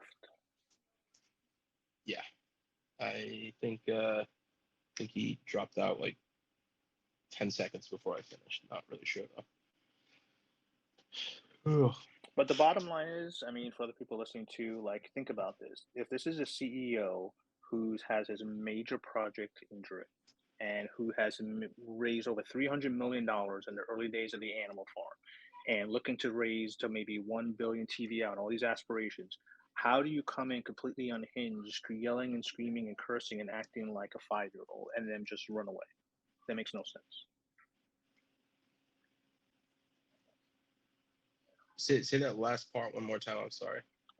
No, I'm just saying, if somebody does that and you come in screaming, and I heard, and I was, heard it, I wasn't here live, but I watched the video coming in, everybody shut the F up, and this is forex, and blah, blah, blah, and you're a faggot, and just completely just went unhinged, and then just takes off. Like, how is that somebody who you could respect to run that much funds and have that much control? If they can't even control themselves for a couple of seconds to speak and to share information. That's something that just as a moral person, everybody's to their own. Agree. But I'm just saying that's not something that I want to be behind and support. If that's the only way they act, and then insult everyone who basically questions anything or bans and kicks out because you cannot question the mighty leader. Yeah, that's kind of my point as well, or what I've gotten from it. I mean, historically, I've always thought he came off a certain way, but I mean, I can't throw stones while living in a glass house, because people often say I come off very powerful, very fucking, confrontational, cocky, all these different words. So, I get it, right? And I can reason with him there. I just don't understand the logic behind why he would do that, especially in a moment to save face, literally. Or but once you take on the responsibility of being the person who's in control, and what's what we're trying to find here, being a fiduciary of all those assets of hundreds of millions of dollars, you have to act differently. You have to change differently. You have to basically portray a form of calm. And if you're calm, or if you know that you have nothing to hide, why coming in guns blazing, screaming and cursing, and then just run away? For sure. And I mean this changes in everything. I know for myself, as soon, especially once it got regulatory compliant, as far as actual registered licensed DAO, that literally I don't swear even on conversations unless they're friggin' someone's someone's echoing badly.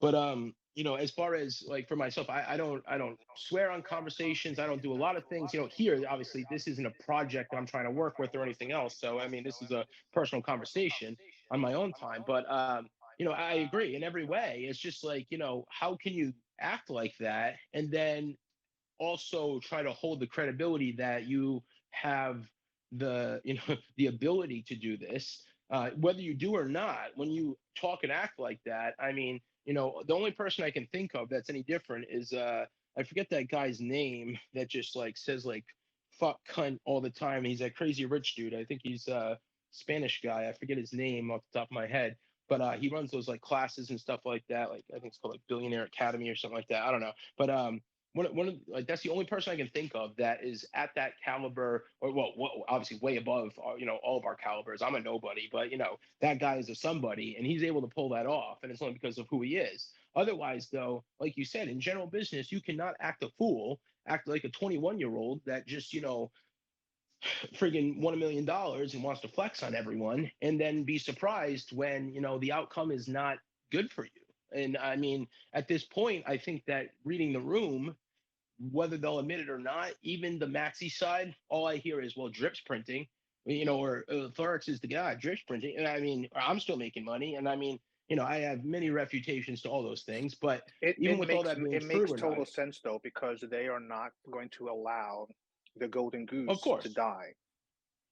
But this is the problem. No matter, even if they know, know that all of it is wrong, as long as I'm getting mine, I'm going to keep my mouth shut.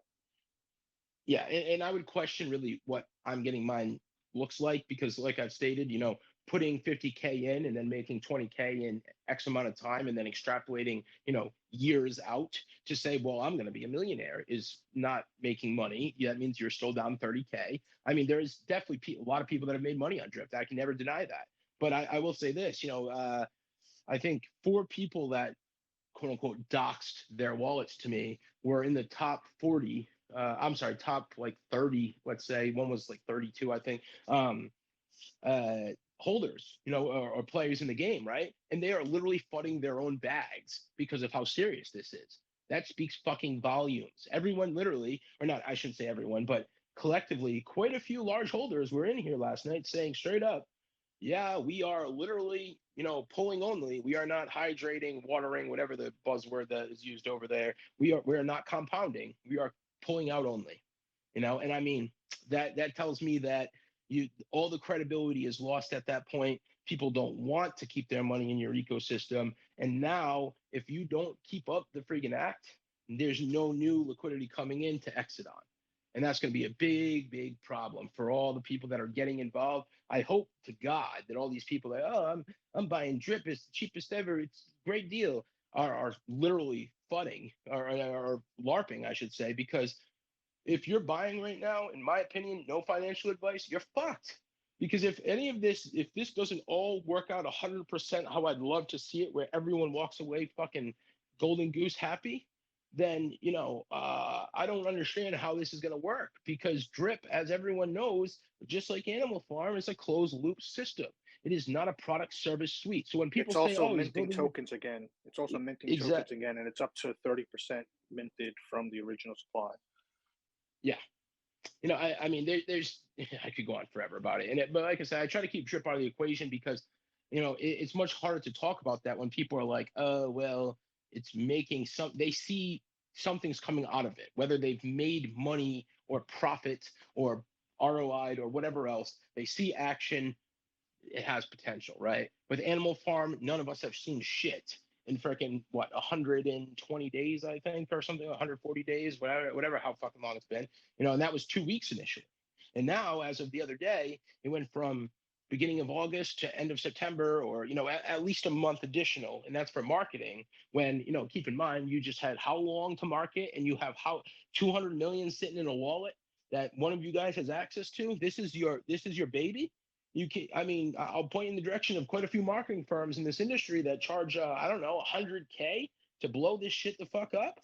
Like, come on, it just, none of it makes any sense. And to me, it seems like a stall tactic because, in my opinion, I think that Animal Farm was maybe initially good intentioned.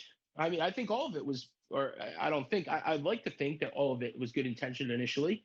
At this point, it's looking like AF was just exit liquidity for Drip, to be fair, because the only part that's up and running is what?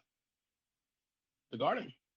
And well, not the only part, but the primary part. I mean, you've got you've got other small little ecosystems within, but I mean, I would question, many things with those, and we could go on forever, honestly. But at the end of the day, man, I like to think that forex just, or the team somewhere, somebody made a mistake, or fell asleep one night, or maybe just, shit, I've done the same thing 20 times. Right now, I'm making a giant mistake by friggin'. I've got legal documents to work on for Governor Dow, and I'm literally have spent like 4 hours between yesterday and today on that shit, and spent like 40 on this shit, right? I have no fucking business being here, little things like that I'm responsible for, right? You need to take that on the fucking chin, man. It doesn't matter if it's documented on YouTube. Oh, well, John was talking about this shit at that time. He was sick. He was in the hospital. He was whatever. It don't fucking matter, man. You signed up for it.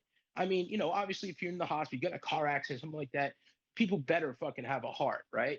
But otherwise, it's up to you to make it happen. And when, there's just this, if he did fumble at some point or whatever else, or if someone made a mistake, or if just market should happen, instead of thinking all the time of this FUD bullshit and FOMO and using all these buzzwords that were early crypto terms, they're still used today, in general. But I mean, frankly, I don't see them in many what I would consider real utilitarian projects. You don't really see that very often. These are thrown around so much here that, I mean, it's hilarious to me, because at the end of the day, I feel like that's literally become the lifeblood of this. It's just that anything negative is bullshit, and this dude's God. And that's why we've got this weird David Koresh situation here, where literally people eat, sleep, and breathe this dude. I mean, I don't think they're kidding when they're like, oh, how big is this dude's cock? I want it in my ass. Fuck, I literally, I'm like, I grimace at that shit, and at the same time, I'm like, oh, geez, I think they're probably, some of them are probably serious, straight up. So, I mean, that's not healthy, literally, and figuratively, it's not healthy. Like, you can't be in this situation where you believe that this dude is God. For myself at the project I'm at, and I want to be very clear, there's zero shill there. I've never plugged it once. I can only speak for myself, though. I have a young phenom over there that I work with. Jeff, he is one of the best I've ever met, right? He has a large following and everything else. He is very, very humble. He's I've never seen anything like this, and he is equally as successful as forex, right? He doesn't have the tenure that forex has, because of his age, but he's equally as successful, right? And definitely has the receipts to back that up. I've never seen these type of actions out of him or anyone else that has this type of responsibility and this type of experience, because it just, like you said, it doesn't add up. How could you expect people to believe and trust in your actions and what you say, and then just coming out and making these 2-paragraph 500,000 character top statements that, oh, this is all FUD, this is all bullshit, here's a transaction ID, buy. Come on, like, that's not going to solve anything. If you made a mistake, own up to it. I mean, there's not going to be a public execution or hanging, to the best of my knowledge. I mean, I will speak out against that to the dying day.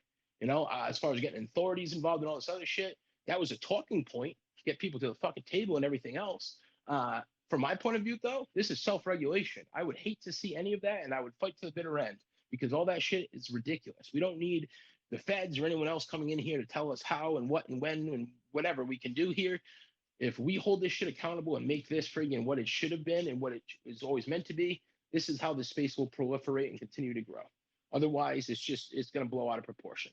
So, I could go on forever about it, but yes, I don't understand how he came in here like that, expecting anything but bad PR and bad press. And sure enough, that's what he got. I've heard zero people, even from his side, be like, forex shut LU down. No, he came in and Well, one said that person people did were. who made a video, but I won't name names. Oh, yeah. I mean, if I haven't seen that, I would love if you'd send that to me though, because I'd love to hear that spun around. But yeah, I was it. I'd love to see that because I'm not gonna lie, I love some of these. Ray's videos, they're hilarious. Bartertown's videos, they're fucking priceless. I mean, I've watched a couple in the past just to passively, or I've never watched them in totality. I've watched today's on like 2x or 3x speed for like 5 minutes only, and I mean, I questioned sanity and what world I was in quite a few times. So, I just feel like at the end of the day, man, like you said, come to the table. Let's talk. Let's fix these things. I have zero stake in this. More than happy to mediate or whatever. Not out for blood. No public hangings. No friggin' anything. No doxing. I mean, the people know information about who his whereabouts and all this other stuff. Yeah, but you shouldn't be surprised about that when you have a footprint in this industry. As far as being undoxed, it's a personal decision. I personally don't agree with that, especially in a fiduciary manner. If you have no ill intentions or anything else, granted, this is a gray area space, but in my opinion, there shouldn't be any problems with that. If you're serious about this and you really believe in the system. But hey, that's his decision. That's fine. He should suffer zero negative feedback loop at all by fixing this, with the exception of possible fiduciary ramifications by having to either cover something, quote unquote, out of pocket, which I'm going to put that in like air quotes in real time here, because I mean, I would question where some of that came from, or all, or in some cases. And at the same time, I would, obviously he's made money outside of this. So, money that he has is his, and he deserves, portions of his cash. But I mean, that would be the only type of ramification I could see here, and maybe a little bit of hurt to his ego and bad PR and press. But I mean, he's fully invested, both figuratively and literally, supposedly, into these projects. Although I can't find it, but maybe it's under a different address. Who knows? And if that's the case, then he should have no problem taking an L, because it's probably going to be forgot about in a weekend. Because I would think, realistically, if people heard that there is problems, which they've already heard, we are fixing them, and even if he was to do this in the worst way possible, or in the sketchiest way possible, and do this on the DL, I would still sort of kind of respect that, because at least people would be made whole. And at the end of the day, I wouldn't trust the fucking guy, but at least you guys are in something that is economically feasible and makes sense. Otherwise, there's no other option here. This will die. It is a closed loop system. Everyone knows how Drip and Animal Farm works. There is no product service suite. There is nothing else. There's no utility. When people say, oh, he's building utility, that's a joke and a half. Casino games and scratch tickets and freaking bullets and truffles and all, insert buzzword here. That's not utility. That does not, it's not a service. You don't get, money given to you that's not expected back, right? So these are all closed loop systems. There's no way for this to continue to prosper without new liquidity being added to the table. And at this point, I can't see that happening at a rate in order to keep up with what is currently needed to pay out. And sometimes I think the simplest answers are usually the factual answers. Sometimes the simplest explanation is usually the easiest. It's easy for people to get way out on a limb, because it's easy to have deep conspiracy theories when things are going on, because you have nothing else to do when your money's tied up for so long. But sometimes the simplest things are what really it is. And I've heard many other people, this is not for me, I'm just repeating what others have said that I just happen to agree with, is that I think things happened. The market at the beginning of the year, traditional markets, I trade that a lot, turned. Things started getting negative. I think something maybe bets were probably made that went against and lost. Things snowballed, and now trying to figure out how to dig out of this hole, and that's what some of the pauses. That's a possible. I'm I not saying agree. that's what happened, but it's very possible that things got out of control. Try to make some things. Maybe there was leverage. Maybe there were things going on. I mean, look at all the money that's locked up with Celsius. Things Well, like to happen with Voyager. how, Was there how money about being that? lent out that's locked in these other places that can't get, that now is screwed, that decisions were made with? I don't know. I have no idea. This is all speculation, but it's possible. For sure. Like for instance, I mean, and I wasn't even aware of this until recently, but how about that whole, oh, I'm taking out a casino chip on whatever it was that he had said, on-chain casino. I don't know if that ever panned out or not. I'm not in the know about that. But I mean, literally all these little things, like you said, there could have been something that was a mistake in hindsight, but it was in the best of intentions in reality. I mean, like, it doesn't matter what it is. It goes all the way from just life happening all the way to crazy friggin' malicious horrible person, I mean anything in between. But I think that, like you said, Occam's razor says that a lot of these things could be the simplest explanations, and unfortunately none of the simple explanations here are, oh, there's nothing. That's definitely not any of the simplest explanations. In fact, those explanations require some of the biggest legwork and some of the biggest facts to back up. But, I think at the end of the day, I agree with what you say. And, no matter And I what, just think, I'd love to see this fixed. no, absolutely. And I just think, I think about, like I said, how many hedge funds right now are shutting down or having to close out in the legacy system because the market turned against them and they're short and they're leveraged and they got basically screwed. And if there's rehypothecation, if there's things going on in the back end, if there's trying to get yield and other things, and if things move against, because the market's moved against, this has happened to huge, major, large, massive corporations and hedge funds. It can happen Correct. to anybody. And if you With sometimes have collective a big thousands ego, of years of and if you have a experience. and if you have a big ego, sometimes you think you could just automatically do something to fix it, and it could have snowballed, and it could have started with something very small, and it could have gotten to this point, and now we're like, let's keep delaying, and hopefully I get lucky enough to make it all back up in time. That's just, again, this is a guess. I have no proof. I have nothing. This is just a pure guess. Absolutely. I think that, like you said, man, when JPM and BK, BH, I should say, all the rest of these guys are literally taking massive L's with tens of thousands of years of collective experience, let alone their historical. That's just their experience at the table right now. And they're taking L's left and right with, friggin' 20,000 people at any given time on TA alone. I mean, I don't think anyone would be surprised when, oh, well, shit, one of the plays I made didn't work out. I mean, no shit, you don't say. Because 5 out of the 8 of my larger ones did not play out over the past 6 months, right? Fucking absolutely raked with Bean, right? The stable coin. So I get it, man. You can have the best of intentions and things happen that are out of your control or whatever. And I think that, anything from that all the way up to the opposite spectrum, or like I said, something in between, or a combination of both, some possible malfeasance combined with that, whatever the fuck it is, man.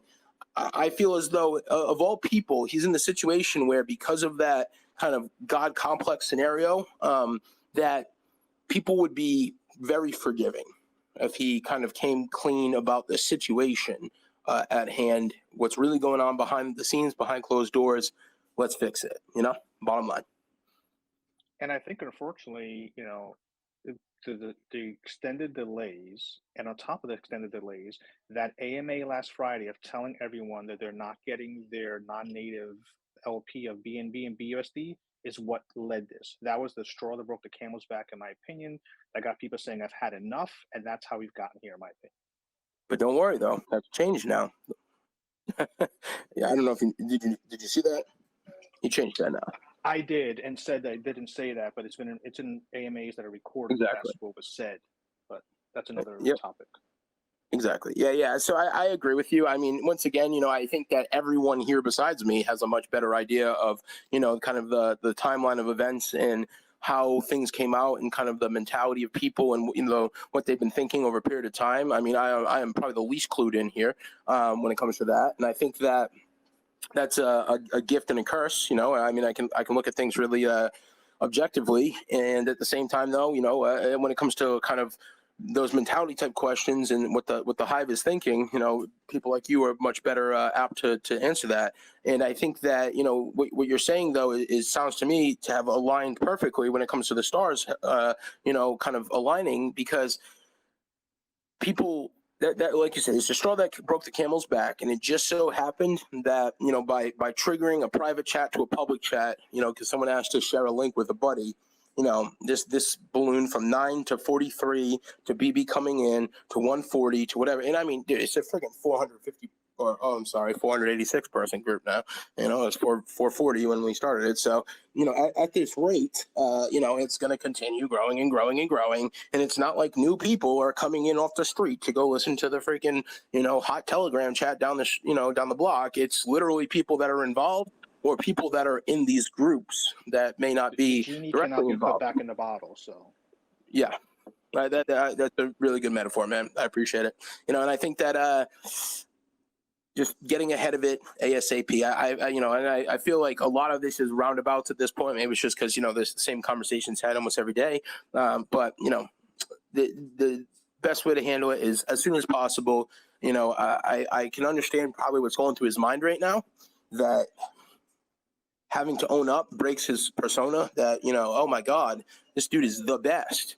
Well, I mean, like we all just talked about, the best in the game right now in all industries are getting fucking raped. So to think that, you're immune to that, or to even pretend that you are, is like ridiculous. I mean, literally one of the best guys I know in this industry lost, like, I don't know, 75% of his net worth over the past 9 months, right?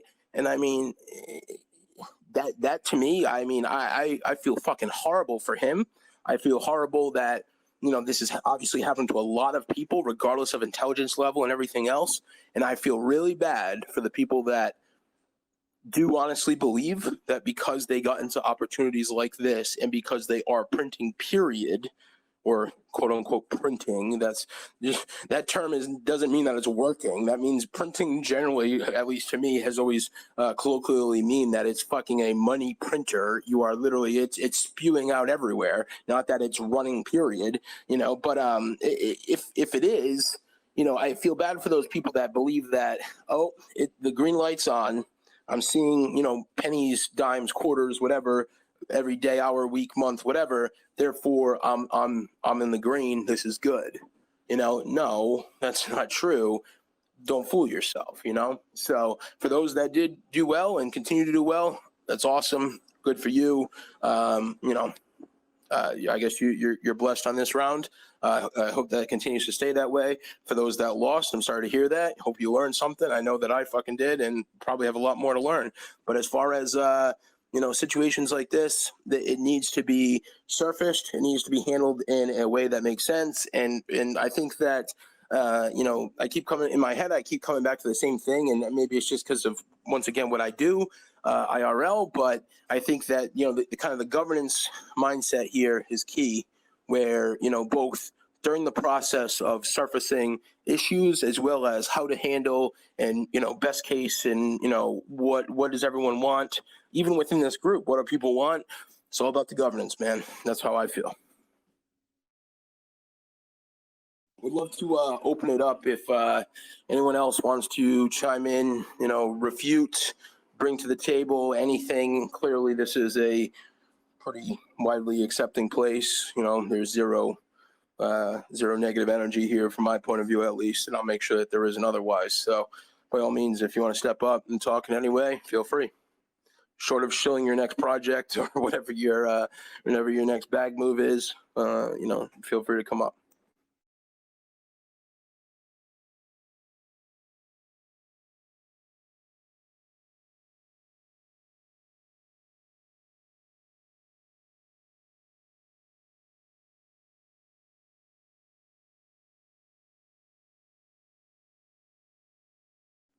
And if not, I mean, that means I can finally actually get to bed on, like a normal hour too. So that's cool too, either way.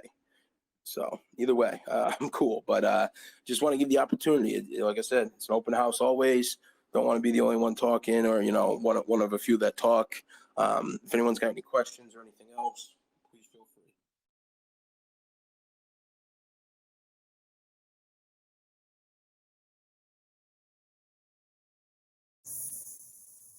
Yeah, I just want to thank you, John, for all your efforts. I know you got little to gain from spending all your time doing all this. And yeah, you should get some sleep. You said you're getting sick. You're probably not getting enough sleep, so go get some rest. To be completely transparent, there was a time, I'm 30, there was a time when I was younger and may or may not have done things that most young people do, and it feels like a hard weekend of doing those things and partying hard, because I had coronavirus for the first time like 3 days ago. My absolutely toxic ex gave it to me after sleeping over, and literally the next day upon waking and then going to bed, this shit happens. And the max sleep gotten is like 3-4 hours in any sitting. I think I've had eight hours of sleep in the past 72 total, which, I mean, I've definitely had worse, but this whole event, I will say, has kept very wired, because the amount of, right now I have 417 new messages or threads, not total messages, threads. So this has been non-fucking stop. And I mean, you get, I would say 95% of the people are saying basically what you just said, and I really appreciate that, for the record. The thanks and everything. I want to be clear, I deserve zero credit. There's no angle here. There's nothing I want. There's nothing I will get. There's, no win or loss for me. I mean, I guess that if everyone else loses, then I lose by being in the industry, and I would hate to see that. If everyone wins, then everyone, I would love to see that. Otherwise, though, I think that this is just part of being in this space, along with being a, fiduciary member and someone that's, a leader and a developer, or whatever the buzzword that, you want to use is. I think that alongside that, you also have to, once again, have that self-governance of the space and be willing to kind of chop it up, I guess you could say, cross space. I mean, and it happens at events, and, Bitcoin Miami a couple years ago, had giant arguments with auditors and other people about little tiny things that they know better than me about. And, this is just something that happens. I mean, this is how you improve the space and improve your knowledge, and, point out flaws and issues within practices and everything else. And I think that that's kind of what we're all responsible to do, especially if you literally are living off this industry like I am. So, I think that that's really something that needs, to be done more often.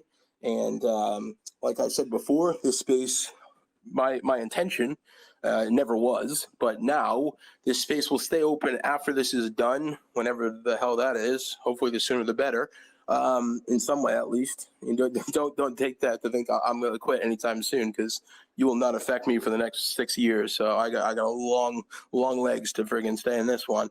But once this is done, it's definitely going to stay open as a space to kind of litmus test and or bounce situations off of, so that in the future, for the people that do not have the knowledge or the experience, or whatever, and I mean, I am not the guy for all of it, but collectively, there's hopefully always someone kind of in the room that can take a look into some of these things, or bounce ideas off of, or whatever, and I'd love to see something like that kind of come out of this, where in the future, people that are quote unquote surprised by some of these events can kind of turn into more well-informed by proxy if necessary.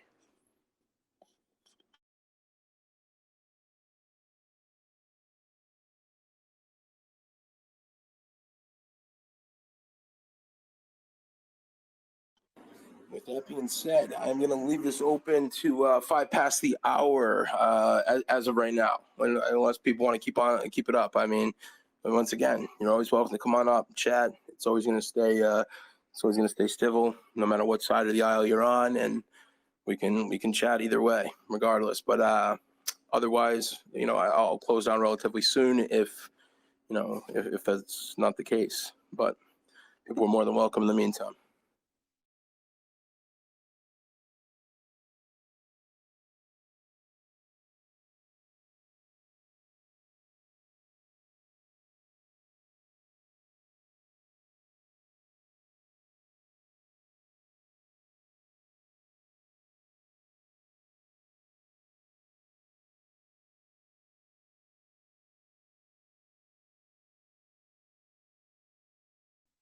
Sounds like every night, man. Yeah, that works. I really appreciate the recording, by the way, because that's one of the only aspects of this.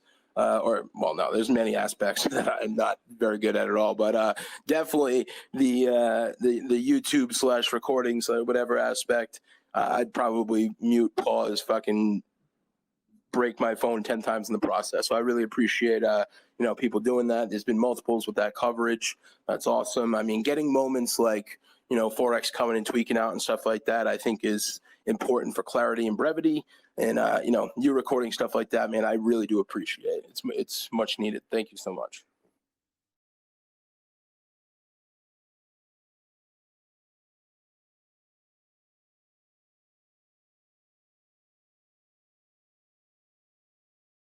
$4K, please. $4K. All right, brother. You have a great night.